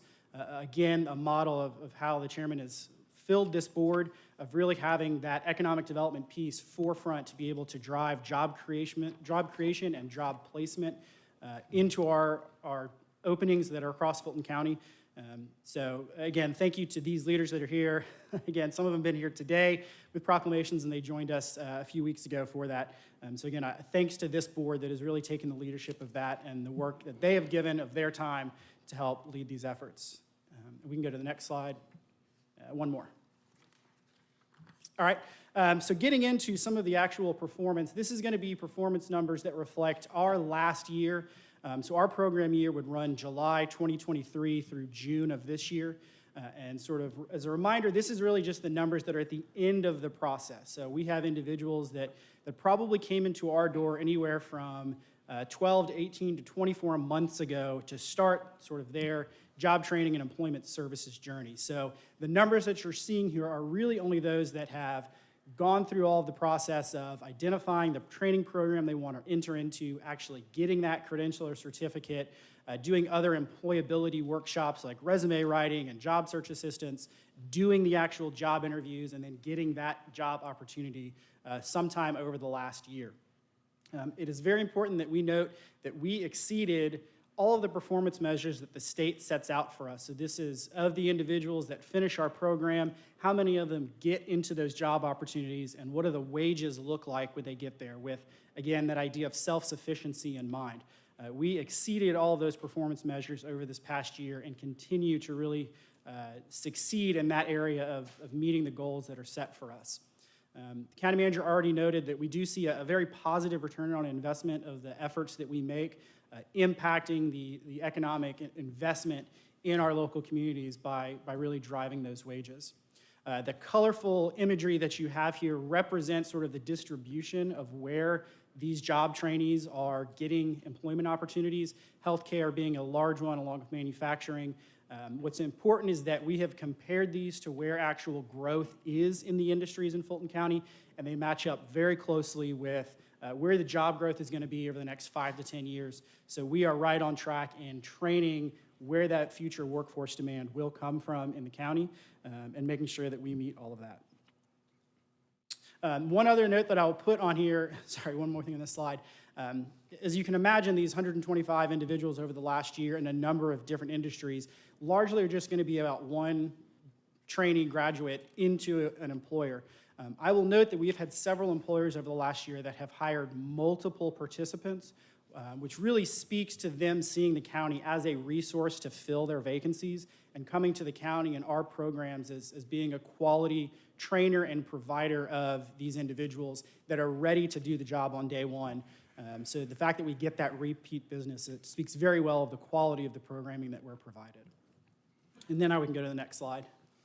This one, again, sort of focuses, again, on the quality of those programs that we're offering. Again, I will note that this last year, when we had our annual monitoring from our state grantor, they came away with 0 findings of all of the efforts that we have done. So again, just giving us a clean bill of health of the ability for us to do our job and manage those federal funds effectively. Last month, we also had a great piece in the Atlanta Journal, which highlighted our use of our mobile career center out and about in the county and making sure that we are taking these programs to all citizens of Fulton County and they have access to those programs just as they would if they came into the doors of our actual career centers. And then the one final thing I'll note on sort of workforce is for residents that are watching today to really pay attention to communications from Fulton County. We have some big efforts that are about to launch in the last quarter of this year, really taking advantage of the infrastructure funding that is coming into the region. And we will be looking to fill jobs where we will train individuals on the job for the ones that we were hiring, largely in the way of sort of highway construction. But we will be making those announcements in the coming weeks and months and really ramping up hiring at the end of this year for those job opportunities. And again, these are jobs that are coming in through those infrastructure funds and job availability now where we will help train while you are actually earning. There's no need to go to school and wait until you can start to earn that paycheck. You're going to get it on day one as you're learning the trade. All right, and we can go to the next slide. And so this is the final update we have for you. This is focused on our small business loan program.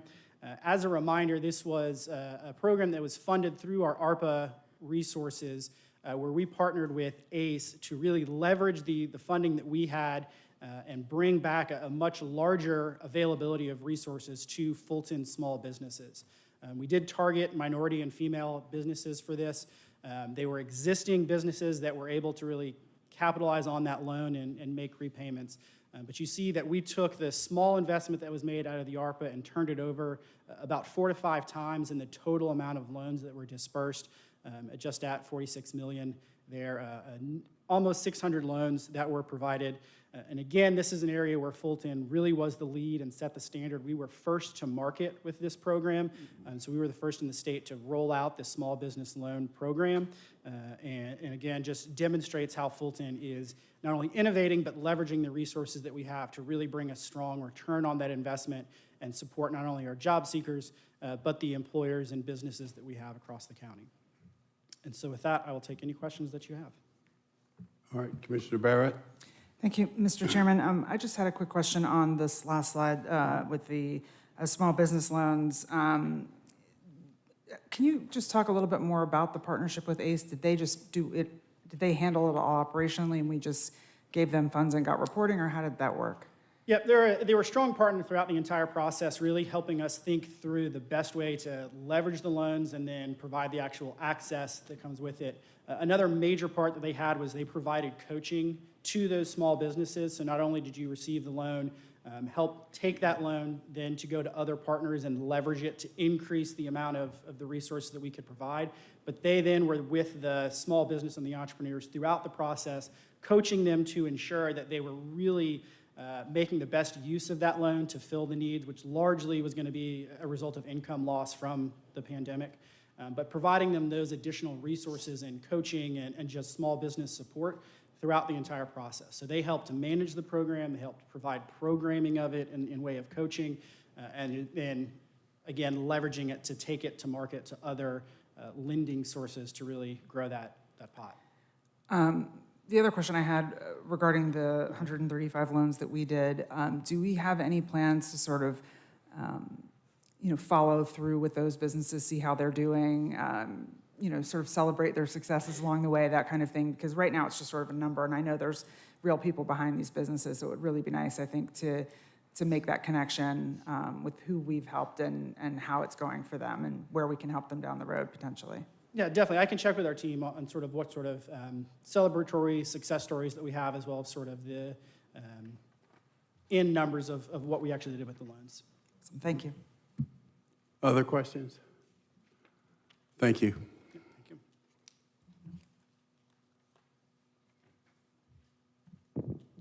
Next slide, please. So Mike Rowicki with the Strategy and Performance Management Office. Glad to be here today with you guys actually discussing our key performance reviews for all of our county departments and agencies. So as of to date, we have actually had reviews with all department and agencies across the board to review their key performance indicators for Q1 and Q2 of this year. Up on the slide is actually an example of some of those from the Behavioral Health Department, some of their measures, some of their their targets, and how they've actually done each quarter. So during these reviews, it's important to note that we actually grant each of the agencies the opportunity to review each of those individual KPIs with us, discuss any issues, items that they need assistance with, so therefore executive team support or how we can support them get through those items or resolve any issues they're having is available as an open communication. We also discussed with issues that people had with the cyber attack. So if there were any KPIs that were affected by the cyber attack, such as our financial system that was down or any of those systems that were unoperational during that time, we could then make adjustments for that. But later on, I'll actually explain to you why some of the stuff is actually very impressive with what some of the people were able to do and adapt to during the times that we were dealing with the cyber attack. So as of currently, we have about 240 KPIs that we measure for pay for performance each year. And 87% of those KPIs during these reviews are being met. And about 11% of those actually had some effect by the cyber attack. But again, overall, everybody is doing well, and if we have made any adjustments, we'll report that later on in the year for that. Next slide, please. So one of the key things that we want to make sure that the public is aware of is that all of this stuff is actually open and transparent for the public to actually view. They can actually go to our open performance site, which is up there on the page, and as you can see, we have each of these KPIs for the departments actually publicly available on our website. They go out there, see what those are looking like, and next slide. And when they go to the page, what they'll see is visualizations that look like this. So this will actually give them what the current KPI measure actually is, which is in that box. It'll either say 100% or the 84% items. If it is good, it'll be in green. If it is off track, it'll be in red. It also gives the public a view as to what that 5-year trend might look like as long as we've been tracking that. If it is less than 5 years we've been tracking it, it'll only show one spot or two depending on the number of years. And also it gives them why it is important that we track that as defined by the departments. And one of the things I do want to point out is you see, again, it is all public whether it's good or bad. That 84% that is there for the finance department, which is actually processing payments. We need to put that into perspective as to think about that total finance process was down during the cyber attack. The staff there actually adapted, hit a target of 84% is actually what they did, which is below their 90% target for the year. But doing that during a cyber attack is actually a great story to tell as to how much work they did, adapted to the things that we're doing there, and got that production out there so we weren't farther behind on payments. Again, there's other things that we talk about during these discussions of the KPIs. Some of them would be discussions with senior services, was how senior services currently is actually fully back up to the full customer service level that they were pre-pandemic. So that means that we had those seniors jump right back in after the centers were open, and they are now fully coming back, fully utilizing the services, those types of items. One of the other KPIs up there is the total virtual circulation for the libraries. One of the things to consider there is that data is then used later on during the budget process to see You can see the rise over the years as to the virtual circulation for the past 5 years, and then how that will tap into what their budget request will be later on as to how these departments use that information. So we want you to think about these KPIs are used through the year, through the process, and can actually help them through their budget process, and then identifying needs or things that are there that they might want to request for. Next slide.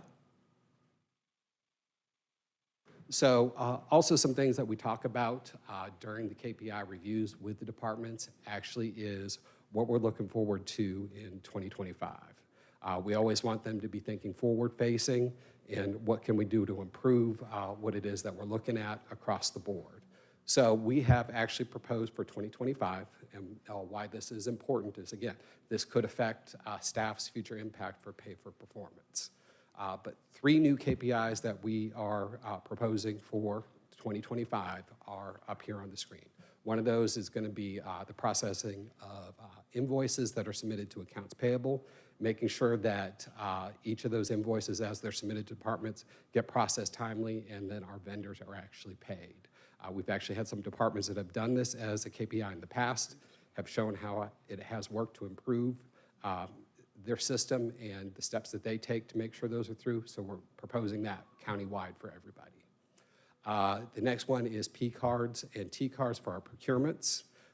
Using those resources and actually ensuring that those are all reconciled on a monthly basis, make sure that everybody turns those in, again, making sure that our payments are done timely.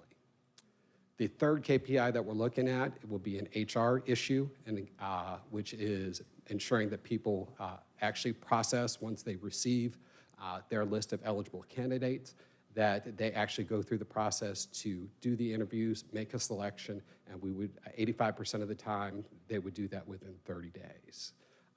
Also during these reviews, we talked to everybody about what are your changes or as a management team that you want to look at, that you might want to make improvement for, or push your staff a little bit to do some of those improvements across the board for customer service.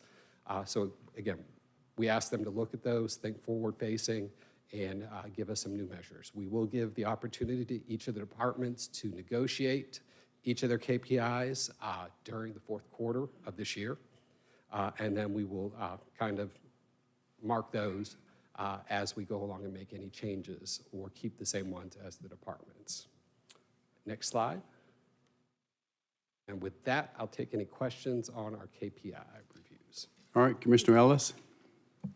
Just, if you can go back to that last slide, previous slide. In my question here is, in really, for all 3, but particularly with the third one, is, are these high enough? So direct, and you know, that might be a question for, might not be a question for you, might be a question for, you know, kind of management team. I mean, should that be 90%? I mean, I think all of these are somewhat set with an eye toward continuous improvement. In other words, every cycle that we go through, we say, well, here's where we are. Can we go further? So what are these at right now? Sharon, do you have these off the top of your head or not?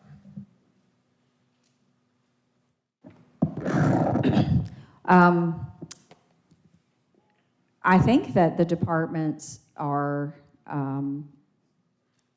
the top one for accounts payable, that's from the time that the departments receive their invoices and submit them over to finance. So it actually, I think that 10 days is, in some cases, is generous if it's a matter of receiving an invoice and approving it. In our timeline now, they may have 2 weeks, 2 full weeks. They have 10 days now to complete that process. So this is really our attempt to start to track this across the organization so that we can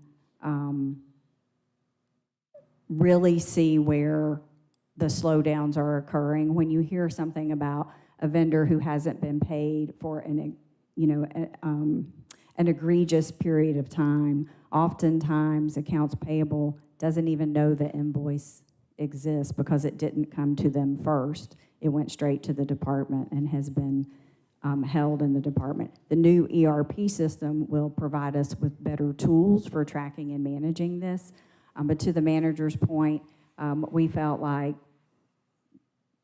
putting something in place and kind of getting a baseline when we really start tracking it.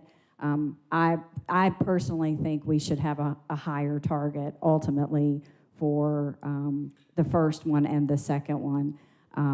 But I think that as a starting place, and really without all of the best tools in place to track this, I think that what we've presented is reasonable. Okay, so you didn't really answer my question. So what I heard in that is we do not know what our percentages are right now. That's what I heard in that. Is that fair? But with the new system, we feel like we will be able to track it, so we're setting a pick that we're going to track to. Yes, yes. Okay. All right. I might encourage us to step them all up to at least 90. But when we'll think we'll have sort of a view of what those actually are? I mean, when? So staff is currently, from the strategy office, working on that. We should actually have that preliminary data ready for the end of October or the beginning of November. Okay, all right, thank you. All right, other questions? Just one more comment on this particular aspect. I think, and I hope, that everyone understands how much of a journey this has been. At one point, we had no KPIs. We now have, across all department, key performance indicators. Number two, we had no way to calibrate. Even if there were some performance indicators, there was no weighing of the degree of difficulty in current performance and then adjusting upward. We have that now. We had no link to pay, which is critical. We do have that now, and people do pay attention to it, even though it's a modest impact to the bonus payment or COLAs that you approve. It still is there. I think it balances customer service, which is in every department, as well as operational, and now these enterprise-wide metrics, and they're aimed at things that, again, all I think believe are important. You know, and last, I do fundamentally believe in you get what you inspect, and while, you know, we don't have the ability to go into necessarily every department, all of us, any of us, due to the breadth of the service offerings that we have, this allows us that ability to talk to, again, twice a year, each department at a detailed level, understand what their obstacles are and their performance, and then again, recognize with pay. So I think it's been a journey. It is one that Mike does a great job managing out of the strategy office, and again, is very religious about taking us through this. And again, we appreciate your input and obviously support of this. Thank you, Mr. Chairman. Anything else? Thank you, sir.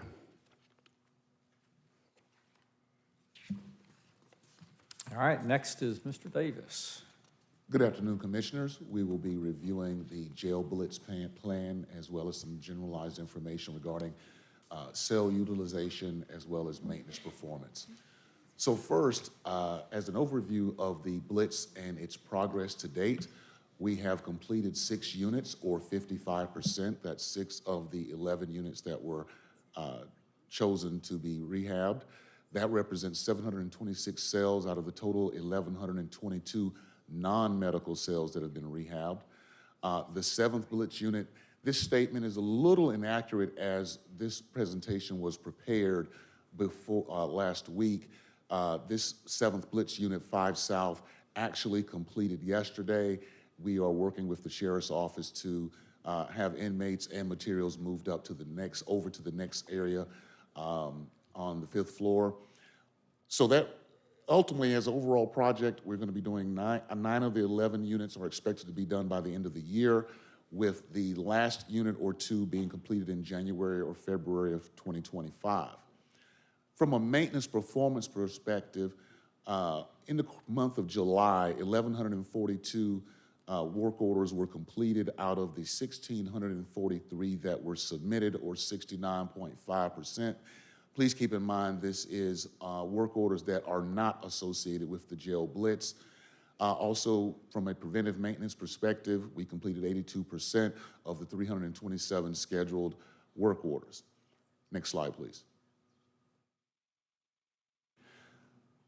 As an overview of the beds, 630 beds are currently unavailable at the Rice Street location for multiple reasons. You'll see that we have 216 beds that are unoccupied due to a sewage backup on 1 North.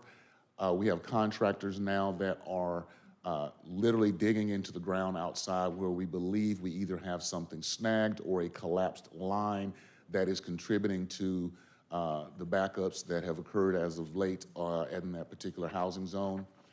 We have, of course, 216 beds that are unoccupied due to the jail blitz impact of the inmates being off the floor. And then we have a grand total of 198 beds that are unoccupied due to fire restoration and/or are awaiting parts for repair. One of the critical components of this particular subset of cells is the emergency locking release for the sliding cell doors, which has been vandalized by inmates, and as a result, it was a long lead item for that. We have pretty much completed the fire restoration. We are hoping within the next 2 to 4 weeks, we'll be releasing at least 200 beds back to the sheriff's office, but potentially more.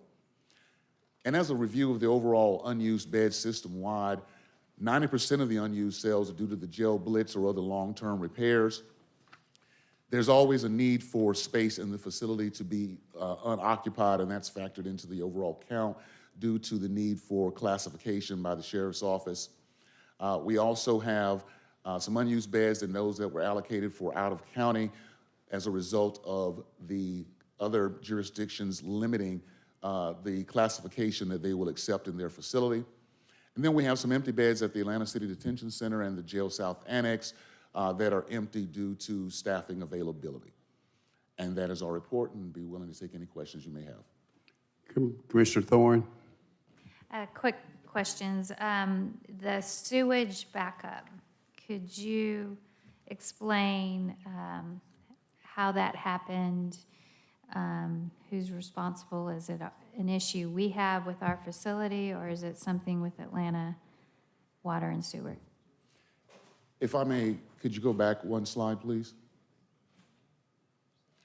So I should have referenced these pictures here. So it's twofold. We do have an issue with the City of Atlanta stormwater system when we have heavy rains causing backups. So some of our backups were that. If you look at the first picture here, this is a picture from our investigation of the sewer line that directly serves that particular housing unit. And on the day that we did this, we pulled a ton of medical supplies out of the manhole, things such as syringes, vials, things that should not have been flushed. So one of the things we're working with the sheriff's office as well as the medical provider to prevent that from happening in the future. But ultimately, we have to get to the root cause of what's our most immediate problem. Yes, the stormwater drainage is a problem, but our most immediate problem are the things that are blocking the line at this particular moment. And that's what we're literally breaking up concrete to get down below to get a clear view of what's actually causing the obstruction. And could you speak a little bit to explain out of county, the inmate classification system that we have, why they aren't accepted at some facilities? I will attempt to do so. To my understanding, I think this might be a better question for the sheriff's office, but as someone that has worked closely with them, what I can tell you is that all inmates upon booking are classified according to their criminal history, behavior, and things of that nature, which then dictates to the sheriff's office who they can put in the same cell or have to keep separate. And in order, as that process occurs, you have to somewhat segregate those inmates away from the rest of the population until your review is completed.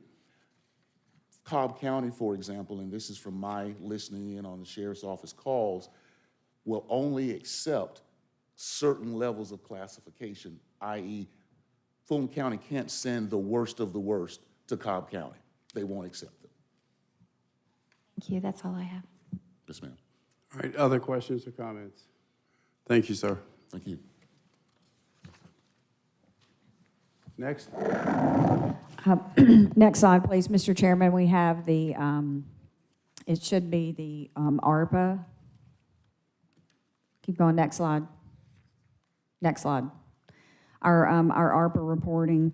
From our previous conversation with the board, we did change our reporting format and shared that format with the board back at the beginning of this month. This is the new report format.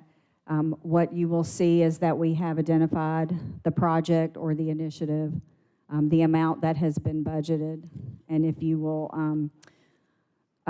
note between this page and the second page, we have fully budgeted the $206 million that we've received.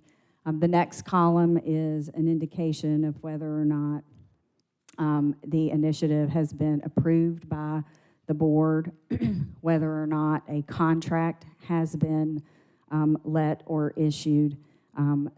Then the next column is the amount that's currently sitting in an encumbrance against that budget, followed by the amount that we have actually expended against that project. And then the difference column is simply the budgeted amount less the encumbrance, less the expended amount.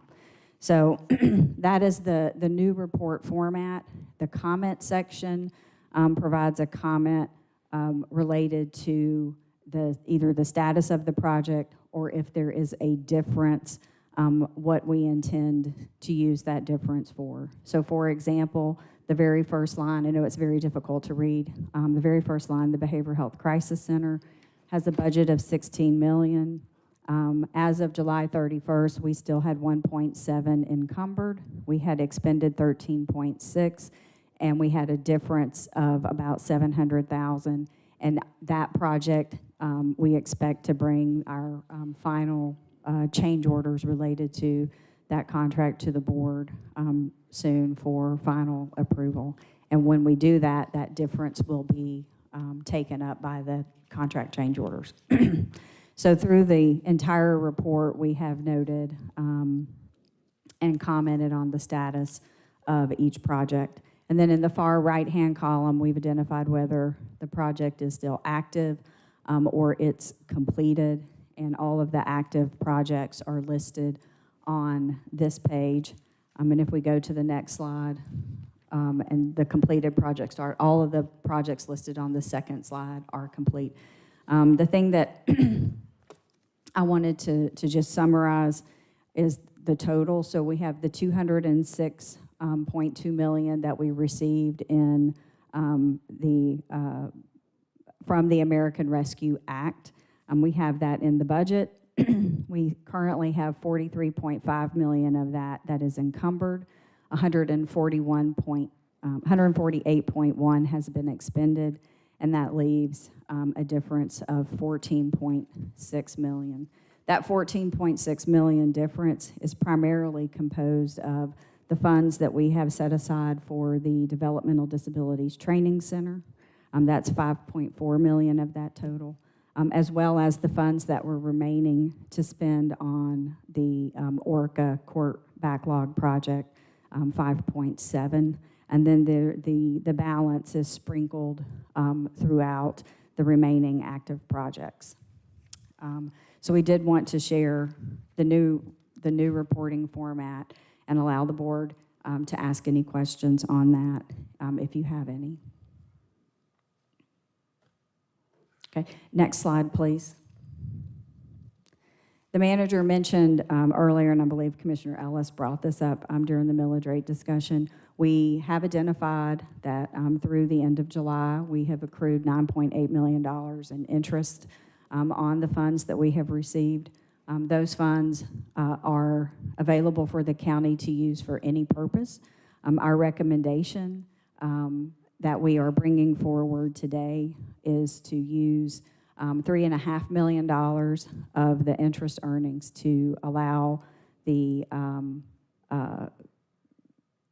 ORCA burn rate in place as of July to continue through the end of the year, with the final payroll date being, or final day of work being December 3rd, which would allow sufficient time for the last paycheck and any bust-out check for any accrued leave that has been accumulated for those individuals. And then the second recommendation, and I need to make a change to the description here, because what it should say is capital needs, facility reserve, behavioral health crisis center, DD South training, and infrastructure modernization. And it should say to fund a contingency for those projects in a total of $6.3 million. It should not say to fund additional ORCA. The ORCA funding is the 3.5 that's above. And then when we presented this report to you in June, we had made some recommendations for the use of these funds, to include allowing for the Board of Assessors to move back into the building and to complete all of the moves that would be necessary. The cost estimates that we received back on that were much higher than anticipated, and the resources that we had earmarked for that would be very insufficient. So we're retracting that recommendation. We had also recommended funding 2 new programs, medical debt and the FQHCs, for a total of $2 million. And we are retracting that in the notion of now may not be the appropriate time to initiate and fund new programs. So that is our revised ARPA update and our proposed recommendations for the use of the $9.8 million in interest on the funds received.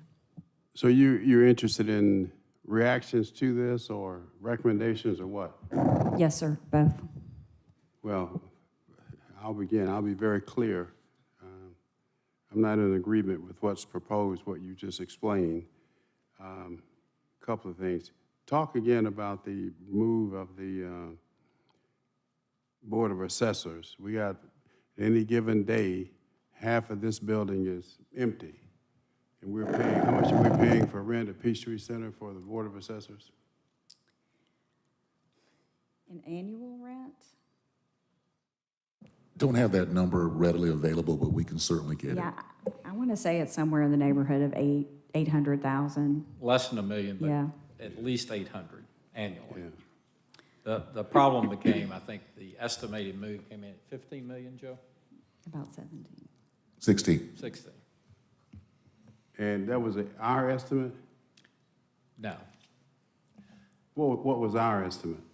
Well, we base our estimates on the information that we receive from consultants working on the project that utilize pricing models for the current construction market. So that's how we develop that dollar value. But what was it?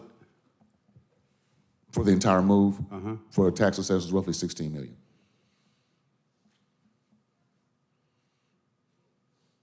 And that was our estimate?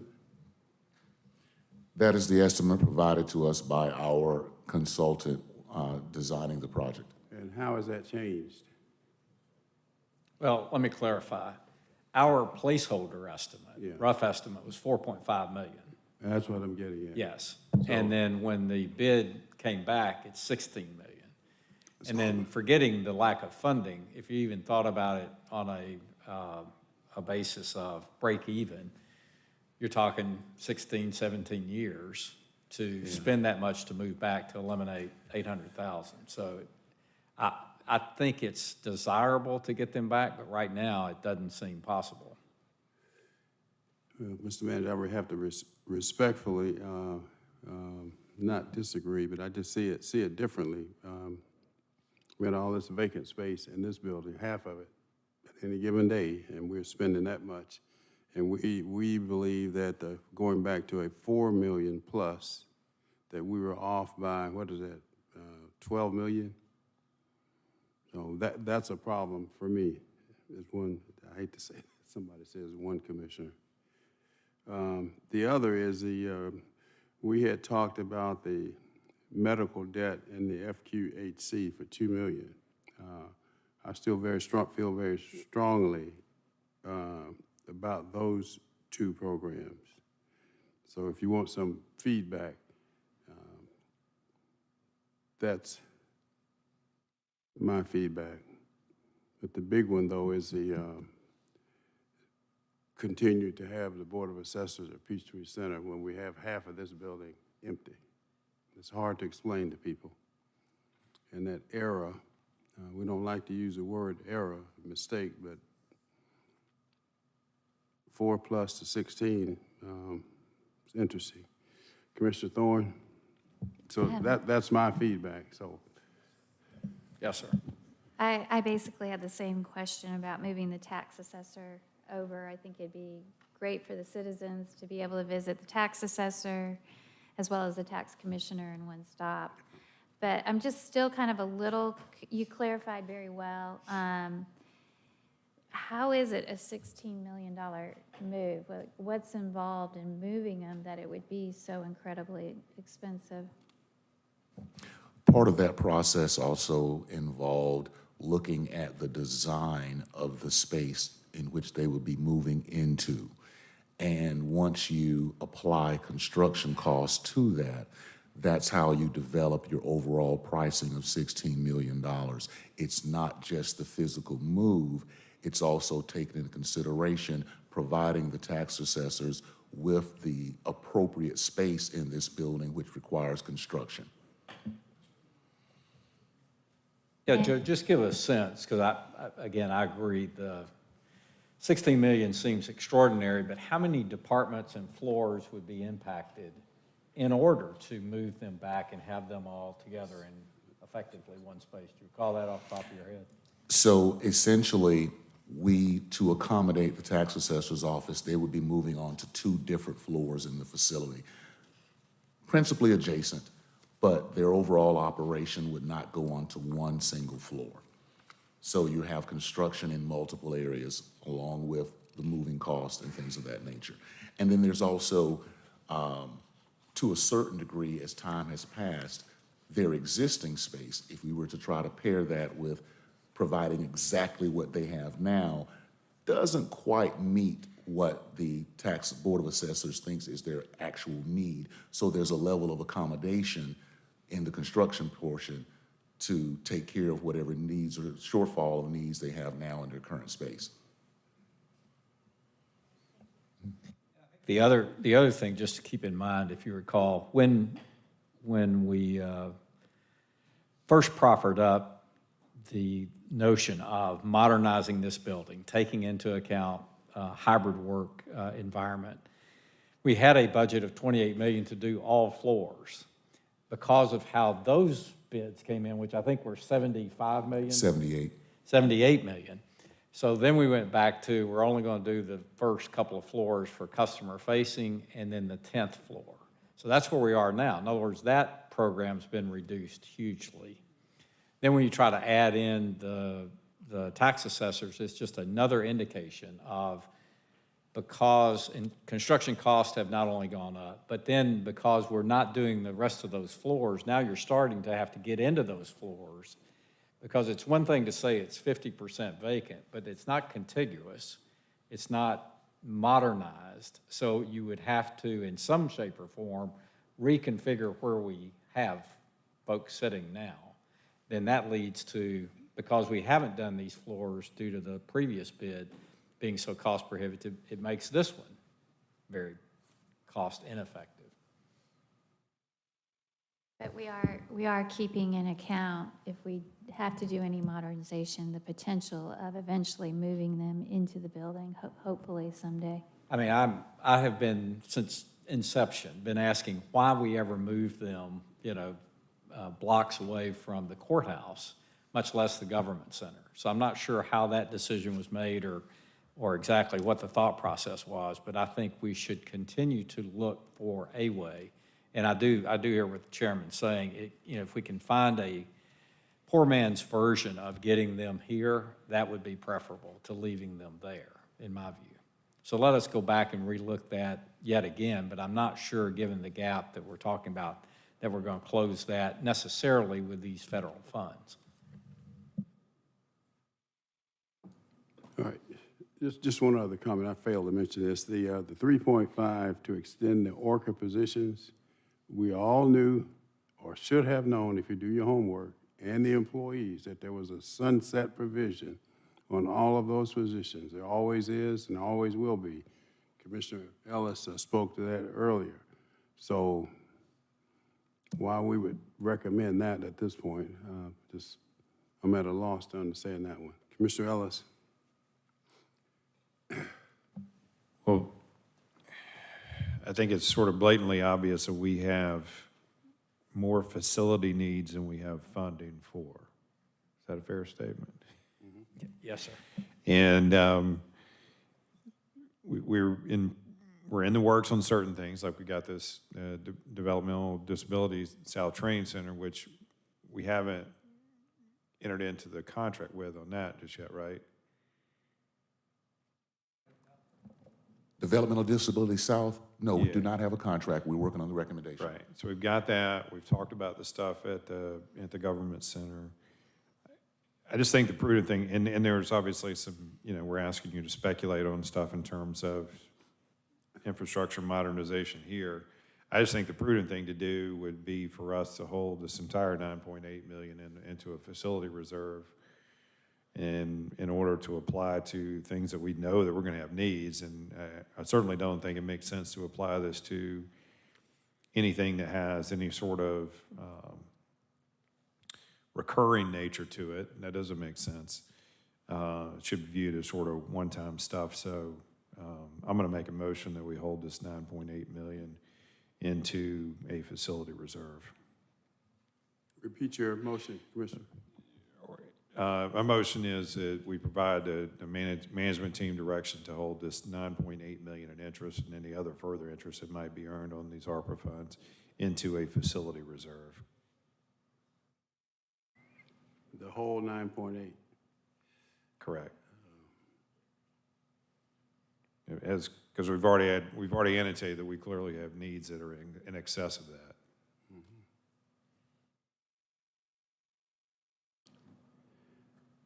All right, let me do this. I will second this for discussion purposes only, because I feel very strongly about the medical debt in the FQHCs, which would be $2 million of the 9.8. So I'll second for it. Why don't I do this? Which one? Okay. For discussion only.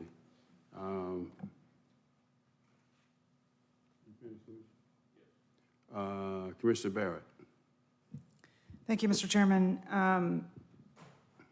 I cannot support this motion. I am in support of the recommendations as made by the county manager's office. I do believe we need to go ahead and continue the ORCA just through the December 3rd date with the 3.5 million. I think it makes sense to do that. This has been talked about multiple times. I think the justice partners need that opportunity to finish out these last 14,000 cases. And while I appreciate the ability to move, and I know you are all, Madam CFO, working to get these positions that can be shifted into the general fund positions that are open done. I think, and you can correct me if I'm wrong here, but I think a lot of the issues are around the fact that it might be, for example, an investigator that's an ORCA position, but there isn't a similar position that isn't funded in the general fund. Is that correct? So the positions aren't correct. Am I saying that right? Yes, in some cases, the departments are having to establish new position classifications within their general fund in order to move over the positions from ORCA. Yeah, so it's not as simple as just move them. If there's an opening, it doesn't necessarily match up. Yes, and in some cases, it may take multiple openings to establish the position in the general fund to be able to afford the transfer over from the ORCA positions. I'm in support of the county manager's recommendations, and so I'm a no on this. Okay, other comments? Just a clarifying question. With respect to Commissioner Ellis's motion for capital needs only, would that exclude any discussion at all regarding moving the Board of Assessors from Peachtree Center back to this building? Could that be included? It could be, if we could find again, a less expensive way to do so. And we would bring it back, obviously, for your approval to allocate it in such a way. Okay, other comments? Commissioner Thorne? With the ORCA, as Commissioner Hall expressed, that number's the highest number, 3.5, right? And now it seems like a lot of people have left. The DA has cleared all her cases, so she shouldn't need any extension in hers. So, Excuse me, is that correct, that statement? My understanding is that while the DA has moved the cases from her bucket to Superior Court, the staff are engaged in the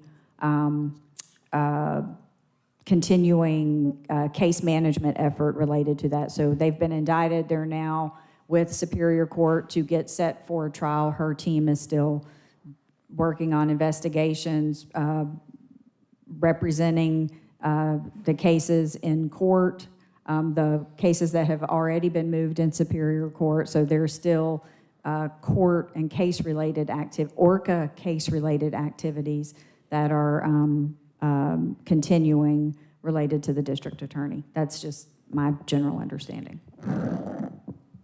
but this 3.5 million would be the highest need, and you expect it to come in less, But depending. yes, it was based off of those who were still on payroll as of that point in time projected forward. So as natural attrition continues to occur, the amount, we may not need all of it to get to that date in December, but this would allow us to extend those that remain through December 3rd.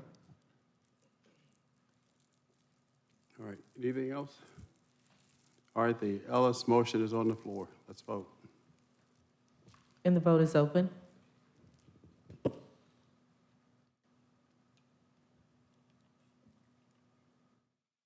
And the motion fails, 2 yeas, 4 nays. Okay. Next. We done? Is that it? All right, continue. Yes, sir. I guess it's a point of order. I think the manager brought this here for us to seek, us to provide direction to it. So I guess our direction is that we have no direction today? I mean, I'm asking this to our board, not to our manager. I'm asking this to our board. Is that our direction is today? We want to come back and deliberate on this at a future meeting? Well, I mean, that's an interpretation. No, I mean, we didn't give direction. Well, I'll speak for, I was pretty clear on mine. You voiced your views, I've used my views, other folks voiced their views. We have no consensus. Commissioner Barrett? No, I'm sorry, Vice Chair? In respective of what the county managers, what they have laid out today, unless I get additional information, I would not be comfortable with putting that. I understand the reasoning behind putting it all together. I'm just not all the way sold if that's the best option at this point. I think for me, Commissioner Ellis, with all due respect, I need to get some offline questions answered for what I consider to be maybe unintended consequences. I always try to think about unintended consequences. So I'm not completely closed to what you're asking. I just am not comfortable to support it today without additional information. So one thing to consider, remember, this is not ARPA funds per se, this is interest earned off of. So absent no direction, it will fall to the fund balance at the end of the year. Or if not used for some other purpose that we would have to bring back to discuss with you. Other comments? Commissioner Thorne, you about to say something? No? All right. Okay. I'm not sure what your direction is, Commissioner Ellis. Yeah, I think that I think the direction is to make no use of these interest funds, absent the board coming to a consensus on a use. We put forward one use, and if that's not acted upon, then it will fall to the fund balance. And we will continue the ramp down of the ORCA positions through whatever period of time and until and unless the Board of Commissioners makes a decision on that. Okay, Commissioner Ellis? No, I just wanted the management team to restate kind of how they're going to act based upon, our position today. That's fair enough. That's all I want. Yeah, and anyone who needs additional information, feel free to speak with the manager and the CFO, because I certainly plan to do so. All right, continue. Sharon, do we need the last 2 pages briefly? Yeah, next slide, please. If we can bring the presentation back up. We do have the July monthly financial report, as well as the emergency purchase orders and contracts list that we just wanted to bring to the board's attention. If we could go to, next slide, please. The monthly financial report, through the end of July, we had expended $446.4 million against our $954.1 million budget, a spending rate of about 47%, slightly higher than where we were this time last year. Next slide, please. This shows the year-over-year comparison of our general fund monthly spend. And as you can see, the last quarter of the year is typically where we see our higher spending patterns. So we expect to see that trend continue through the end of 2024. Next slide, please. We've provided the board with the vacancy report showing you where each department is with their permanent full-time positions. Of course, we don't have information for the first several months of the year because of the cyber incident, but we've been able to produce reports for the last several months. So as of the end of July, we were sitting with 432 vacant positions and an average vacancy rate for the year of 11%. Next slide, please. I don't know if anyone has any questions on the financials. Where are elections captured? If you go to slide 46, registration and elections. There, towards the lower section of the report, Mr. Chairman, they have expended, through the end of July, they've expended $17 million of their $39.1 million budget, about 44%. Okay, a question that Commissioner Thorne raises frequently, and I have not gotten a clear answer either. And I'm asked about it, and I feel I don't like not to be able to respond accurately and intelligently and factually. What is the answer to, if we spend in the $40 million range for our elections, and at some $50 per voter, the others, I'm told, around $10 per voter, and Gwinnett, who's probably about 50,000 people less than we have, theirs is at 15. What's the answer to that? Without having and really understanding their elections plan and the types of expenses that they incur. I mean, we would have to look at how many early voting locations are they staffing? How many precincts on election day do they staff? What's their staffing model for their precincts? Do they rent box trucks like we rent, or do they own their equipment that they use to deliver? At one point in time, the county was able to use county personnel from the fire department to help deliver the election equipment on election day. We no longer have that capability, so we use individuals from the outside. We would really have to have an understanding of how each jurisdiction plans and executes their election cycle to be able to tell you what the differences are. We have, I believe, more precincts than most. We have more early voting locations than most. For our early voting locations, we do use temporary staff. We bring in a significant number of temporary staff into the elections office for administrative type processes. So we would have to really break all of that down to tell you exactly what's driving the cost differential between Fulton County and any other jurisdiction. I don't have that information.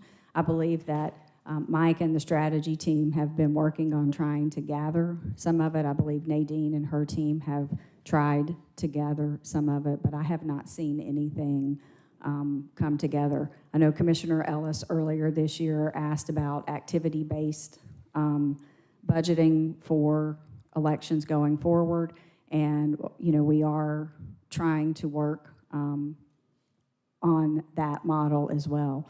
But we would really need to see and understand the election plans from the other jurisdictions to be able to come back and tell you specifically what are the major differences and the major cost drivers between, which I think we're trying to gather that information. All right, I would think that, I need to get an answer to that, and I'm not worried about the other counties, but the one that's almost identical to us is Gwinnett. We have probably 50,000 plus people more than they have, and I would assume that the number of registered voters would be comparable, but I think we need to know. And if strategy is doing that, I'd like for them to move that up on their work plan. Yes, sir. We'll see what we can do to get that information quicker. Thank you. Thank you. Next. Thank you. To move on? Yes. Okay, thank you, Mr. Chairman. The last section is the emergency purchase orders and contracts, and we have them listed here on slide 113, starting on slide 113, and I'll let Felicia share with you anything specific about that or answer any questions that you may have.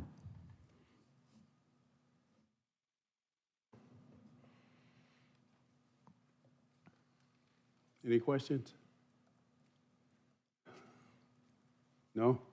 Okay. Thank you, Mr. Chairman. And that concludes our report.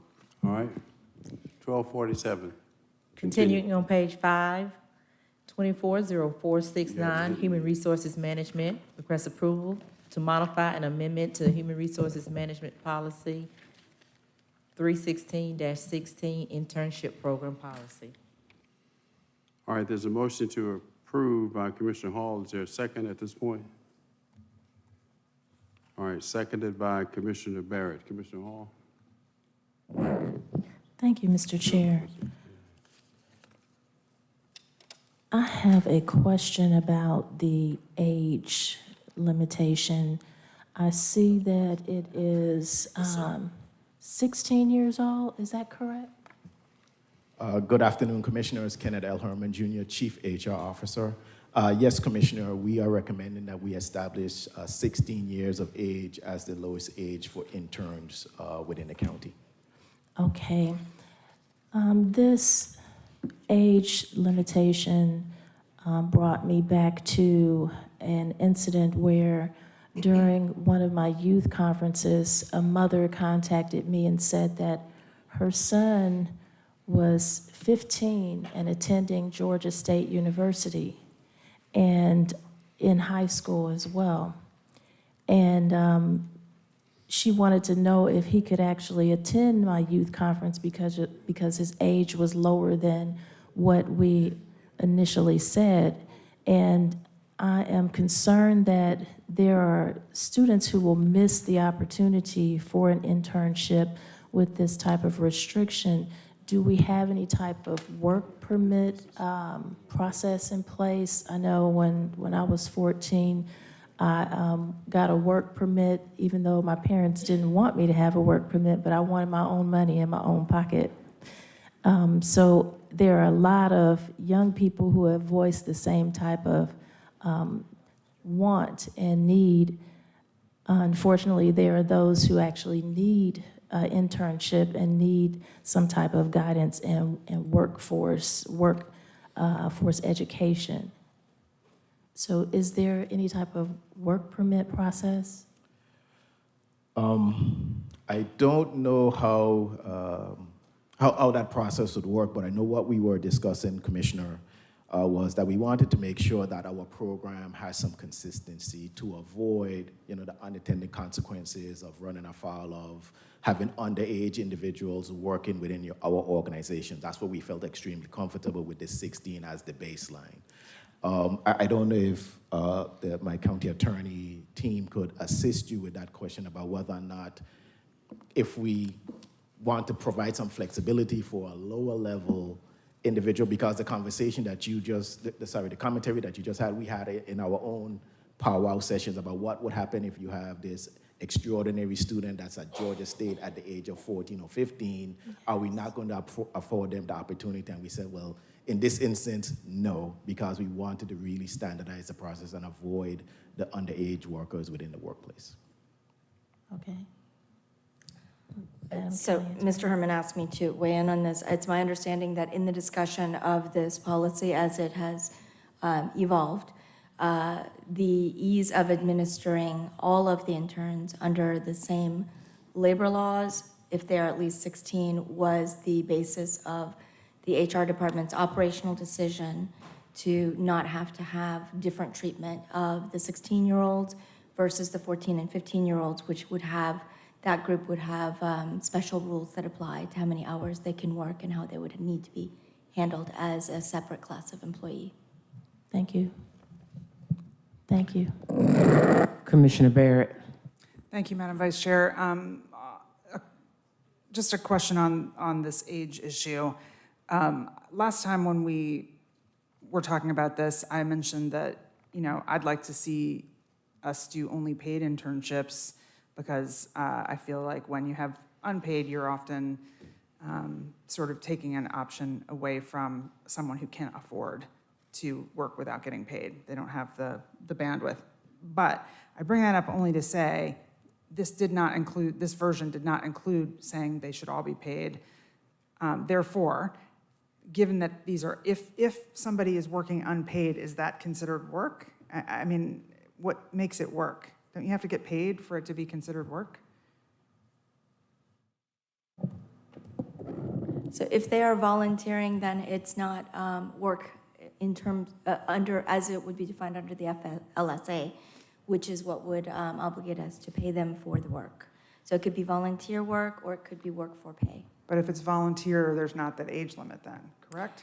I would have to look at that specifically, but I still think there may be some hourly restrictions that may apply because of the young age. I'd like to know the difference on that, because if we are going to continue to have unpaid, I would sort of, I agree with the sort of spirit of what Commissioner Hall is saying, and that, it might be better from a student perspective. I don't know about the labor laws perspective, so I'll wait till we get a final answer on this, but I think it might be nice to just say juniors and seniors or something like that in high school, because there are, kids that are juniors when they're 15. So, would they lose that opportunity because they're a little bit younger than their peers? I'd hate to see that happen. So, I mean, I'm fine with supporting this so we can move forward and at least start, but maybe we amend it as we get some additional information, just to make sure that nobody's losing an opportunity that should have the opportunity.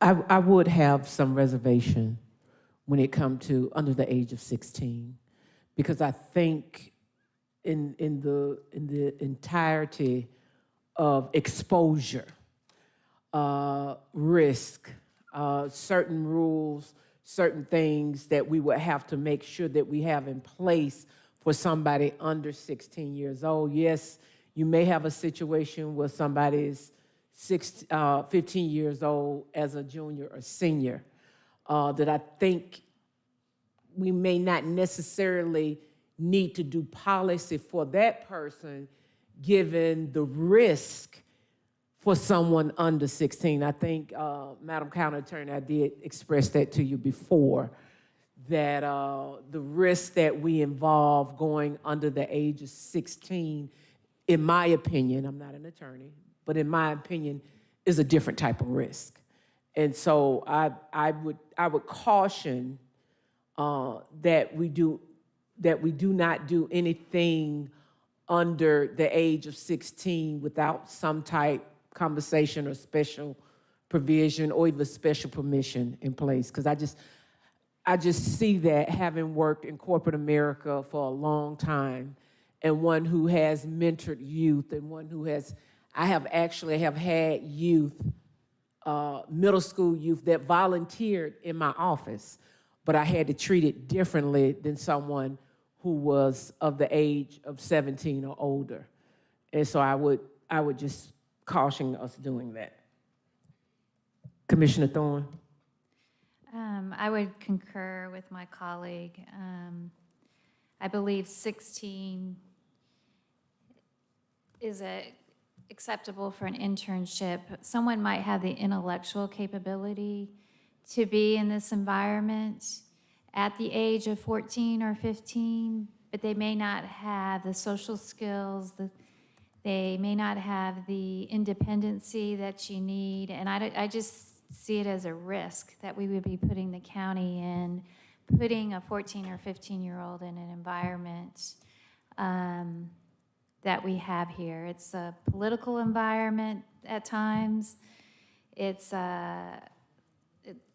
it just isn't. Being a mom of 4 kids, being a coach of hundreds of youth, I have coached kids that are 14 and in college and 15 in college, but I would not want them to come intern. I would prefer if they were 16 and they have learned, maybe gotten their permit, some of those things, learned to drive, have started to accept adult responsibilities at that age. I just don't think this environment here is good for kids under the age of 16.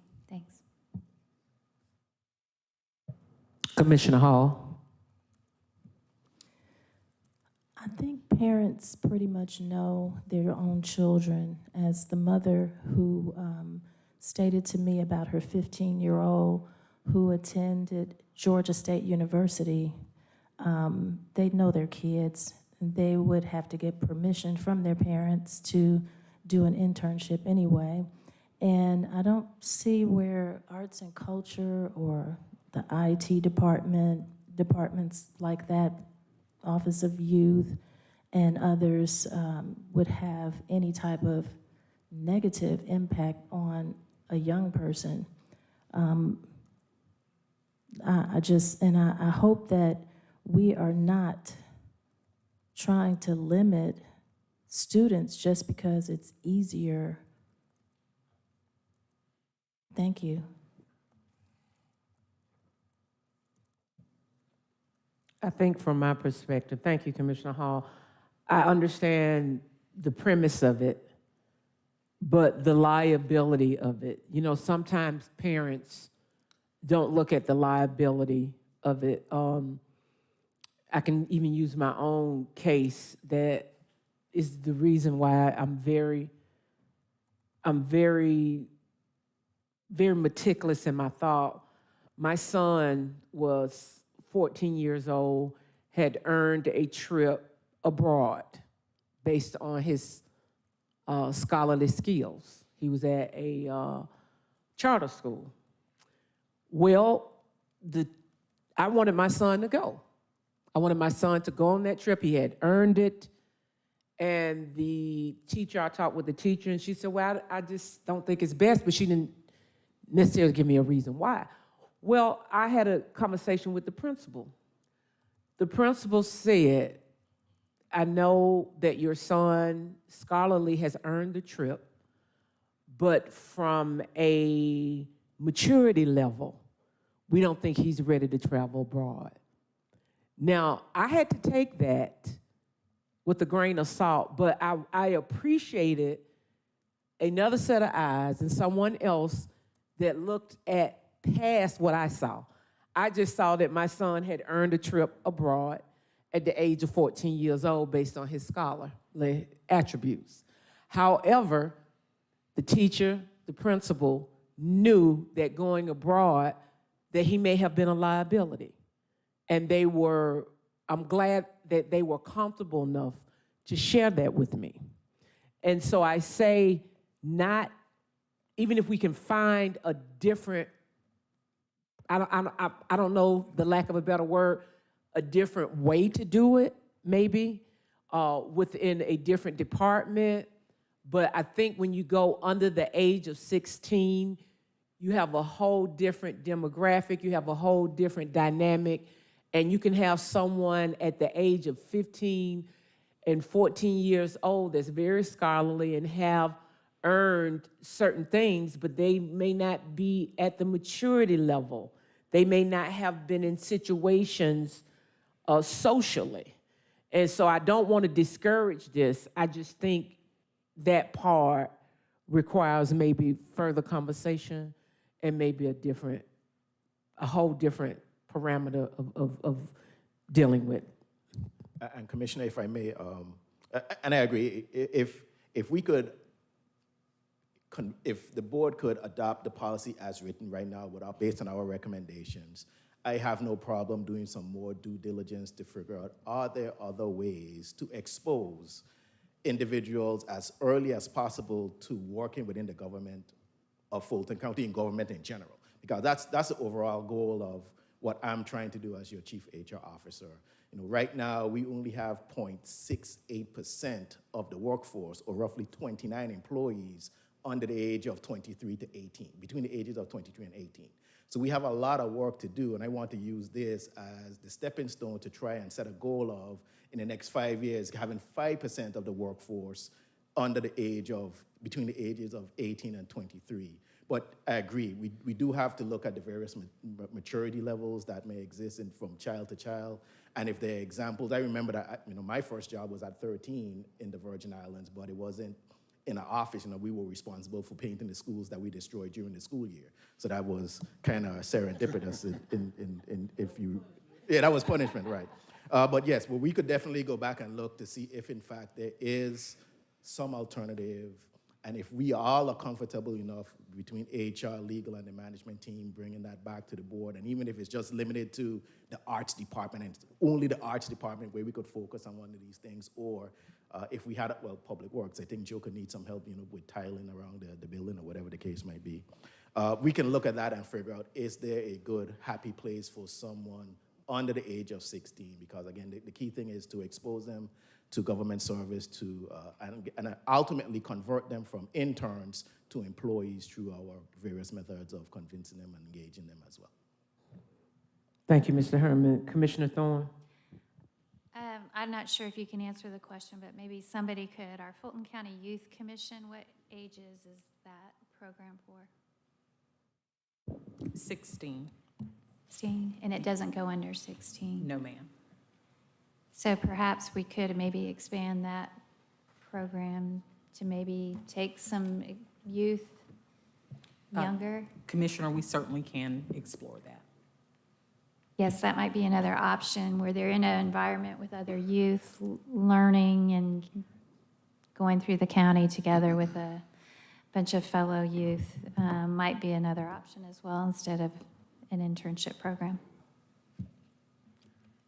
Okay, it sounds like there's some unreadiness. Y'all want to vote on this today or ask him to do more work or what, huh? Let's vote. All right, let's vote. The motion on the floor is to approve. And the vote is open.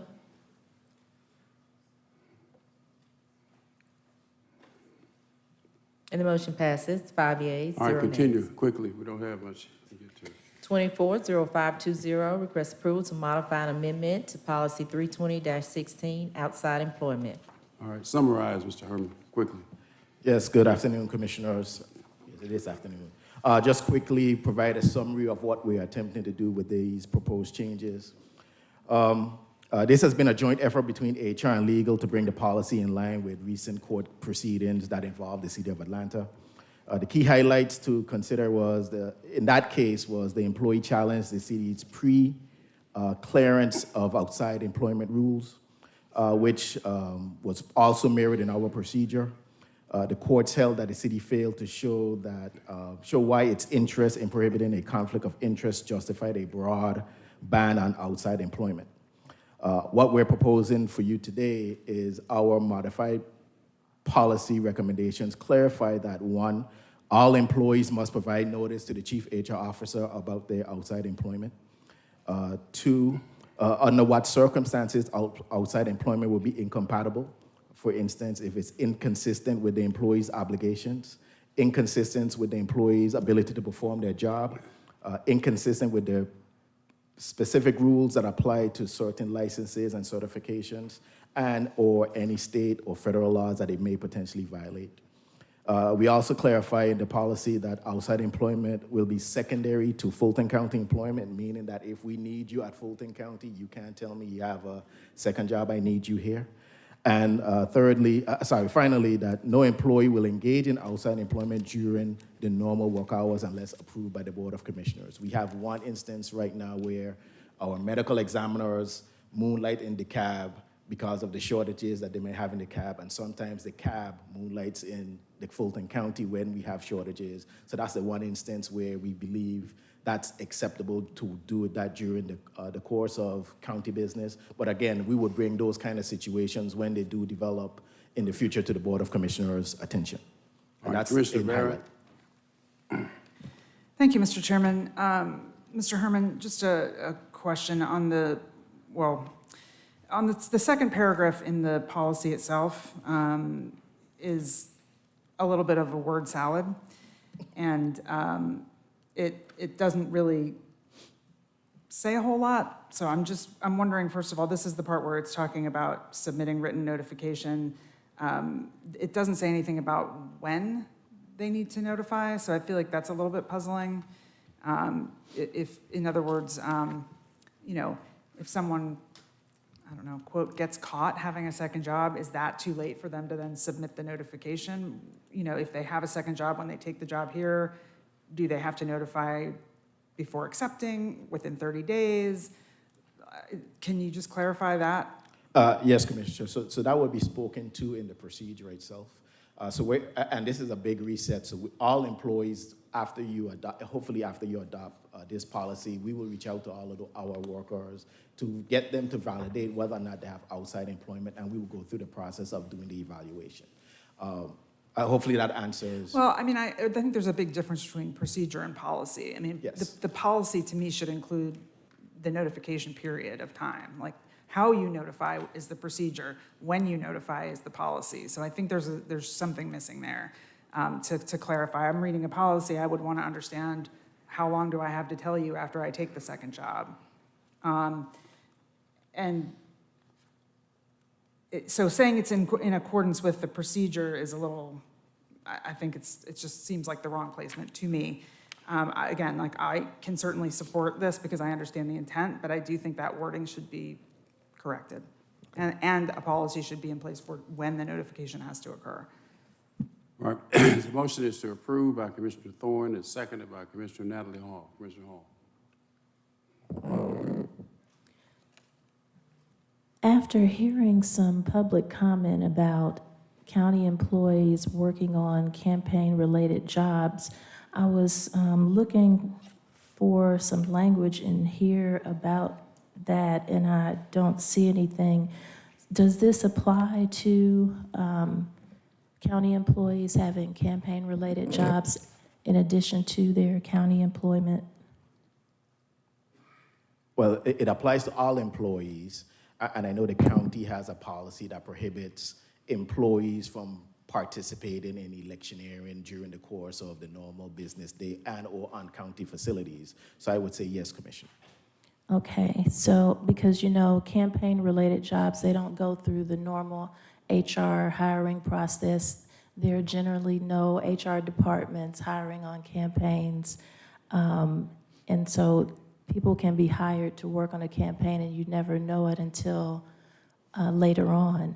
So how do we incorporate that into a policy like this? Well, if that individual is being paid, because we said any income derived from employment outside of Fulton County, they would need to put us on notice that they are working a second job, and then we will go through the process of determining whether or not that job is inconsistent with what the policy says. All right, thank you so much. All right, the motion is to approve. Let's vote. And the vote is open.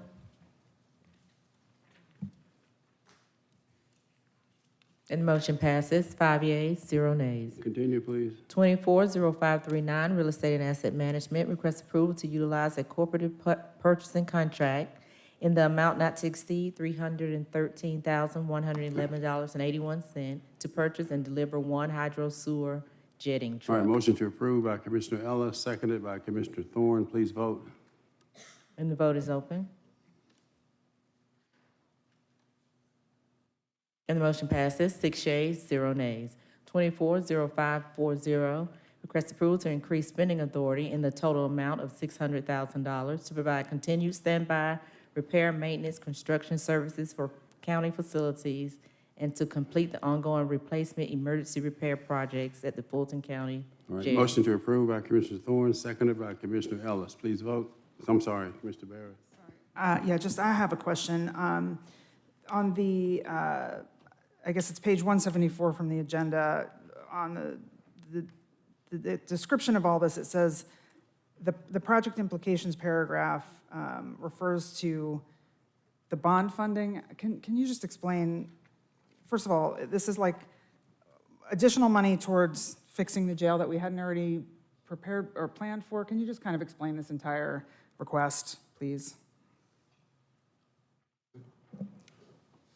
Good afternoon, Commissioners. Joe Davis speaking. The two vendors that we're asking for spending authority increases are the two vendors that have been doing specialized work throughout the jail blitz project.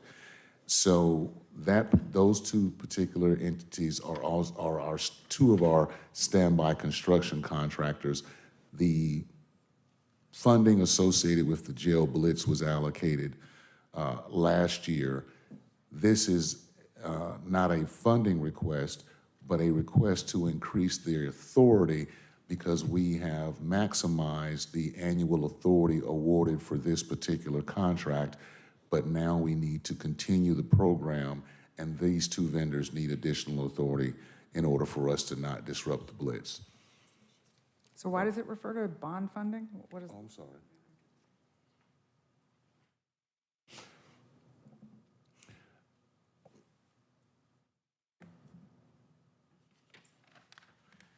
This might have been an error, Commissioner. At the time that this item was being created, there was discussions as it relates to how we were going to be moving forward with the overall jail sustainment, and I believe this was made its way into the item in error. Okay, thank you. So, what do you want done? I just wanted to understand. You say it's an error? Is that what you're saying? Yes, Chairman. All right, so is it time sensitive? Yes, it is. All right, so how do we correct it? The error. The Now- funding line that is listed is a capital funding line. So What? that's just a wording error. It has nothing to do with a bond, and the funding line is correct. That is attached to the agenda So item. we should strike the reference to, And I'll get with Tanya to What? get that reference strike. I'll get with the clerk, Madam Clerk, to get that. well, let's get that strike. straight now, because I don't want any confusion about who said what. We're going to strike what? So she'll We're have going it. to strike in the project implications part that says pending bond funding for related projects for the county on an as-needed basis. Okay. All right. Thank you. All right, the motion on the floor is to approve as sort of amended, corrected by Commissioner Thorne, seconded by Commissioner Ellis. Please vote. And the vote is open. And the motion passes, 6 yeas, 0 nays. On page 6, 240541, request approval to rescind an award in an amount not to exceed $343,469 for the purchase of one Vector sewer cleaner. Motion to approve by Commissioner Thorne is a second by Vice Chair Abdul Rahman. Please vote. And the vote is open. And the motion passes, 6 yeas, 0 nays. Under Arts and Libraries, 240542, request approval of the lowest responsible bidder in an amount not to exceed $252,145.90 to All right, provide. motion to approve by Commissioner Thorne, seconded by Commissioner Barrett. Please vote. And the vote is open. And the motion passes, 6 yeas, 0 All right, nays. let's take these next three quickly, then we'll recess. 240543, Public Works, requests approval to increase the spending authority in an amount not to exceed $2,336,423 to provide standby miscellaneous construction wastewater system services. Motion to approve by Vice Chair Abdul Rahman, seconded by Commissioner Barrett. Please vote. And the vote is open. And the motion passes, 6 yeas, 0 nays. 240544, Community Development, request approval of an MOU with 24/7 Gateway in amount of $384,972.89 for Gateway to serve as the coordinated entry lead agency and manage coordinated entry at the countywide North and South Homeless Assessment Center. Motion to approve by Commissioner Natalie Hall, seconded by Commissioner Bridget Thorne. Please vote. And the vote is open. And the motion passes, 6 yeas, 0 nays. 240545, request approval of the 2024 Veteran Services Program Evaluation Committee's recommendations in the amount of $750,000. All right, motion to approve by Commissioner Thorne, seconded by Vice Chair Abdul Rahman. Please vote. And the vote is open. And the motion passes, 6 yeas, 0 nays. All right, entertain a motion to recess for lunch, executive session, issues of real estate litigation and personnel.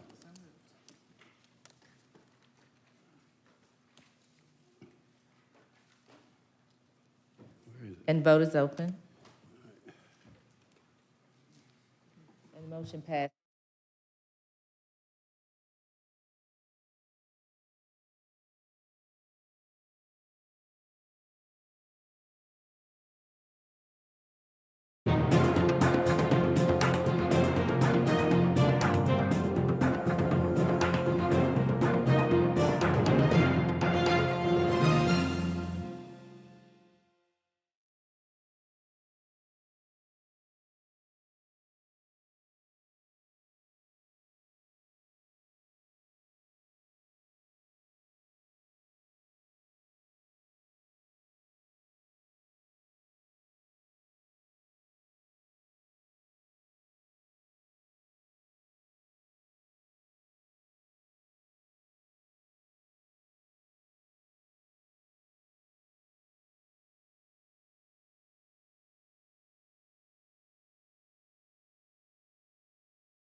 For a written transcript of this meeting, or if you need reasonable accommodations, including this communication in an alternative format due to disability, please contact the Clerk to the Commission's office at 404-612-8232.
All right, we will resume the regular order of business if there are no objections.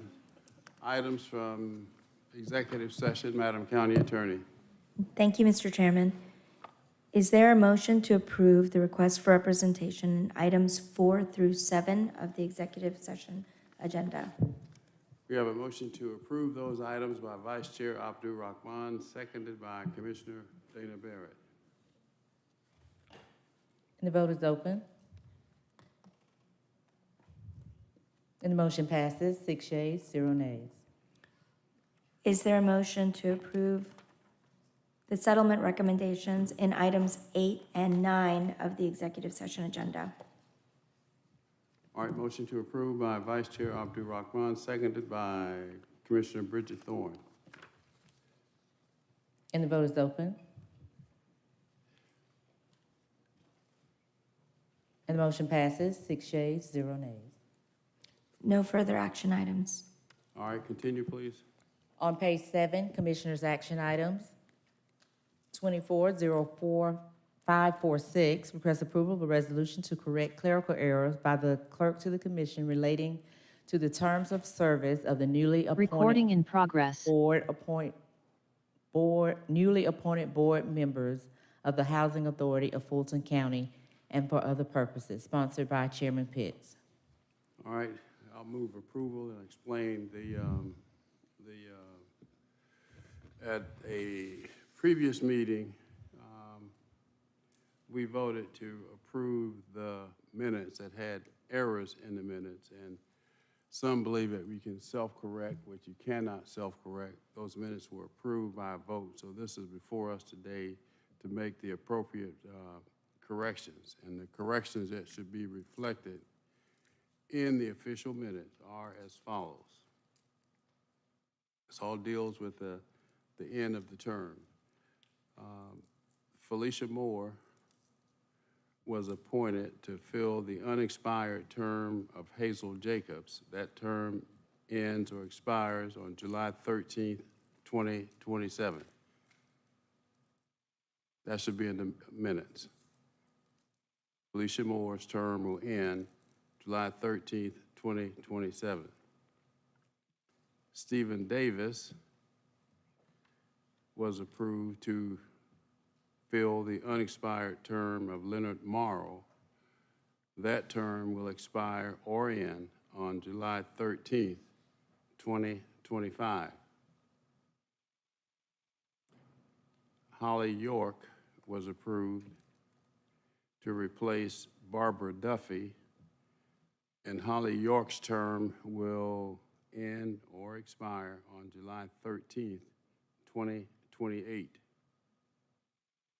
Lauren Waits was approved to fill the unexpired term of Stuart Canzeri, and Lauren's term will expire or end on July 13th, 2029. Ryan Glover was approved to fill the unexpired term of Ernestine Pittman, and Ryan Glover's term will expire or end on July 13th, 2027. And those should be the correct dates that are included in the official minutes, which were approved incorrectly at a previous meeting, and the rules require that they be corrected at a subsequent meeting. So that's why this is before us today. I'll do this. All right, any questions? Is that right?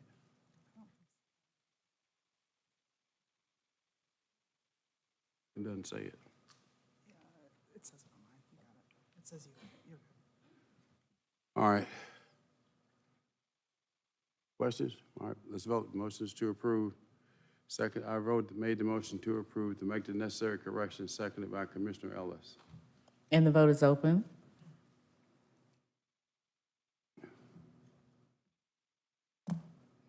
And the motion passes, 4 yeas, 2 nays.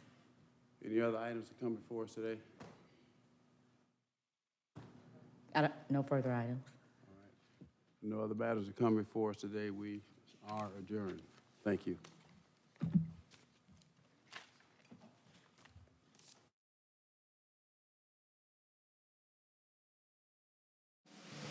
For a written transcript of this meeting, or if you need reasonable accommodations, including this communication in an alternative format due to disability, please contact the Clerk to the Commission's office at 404-612-8232.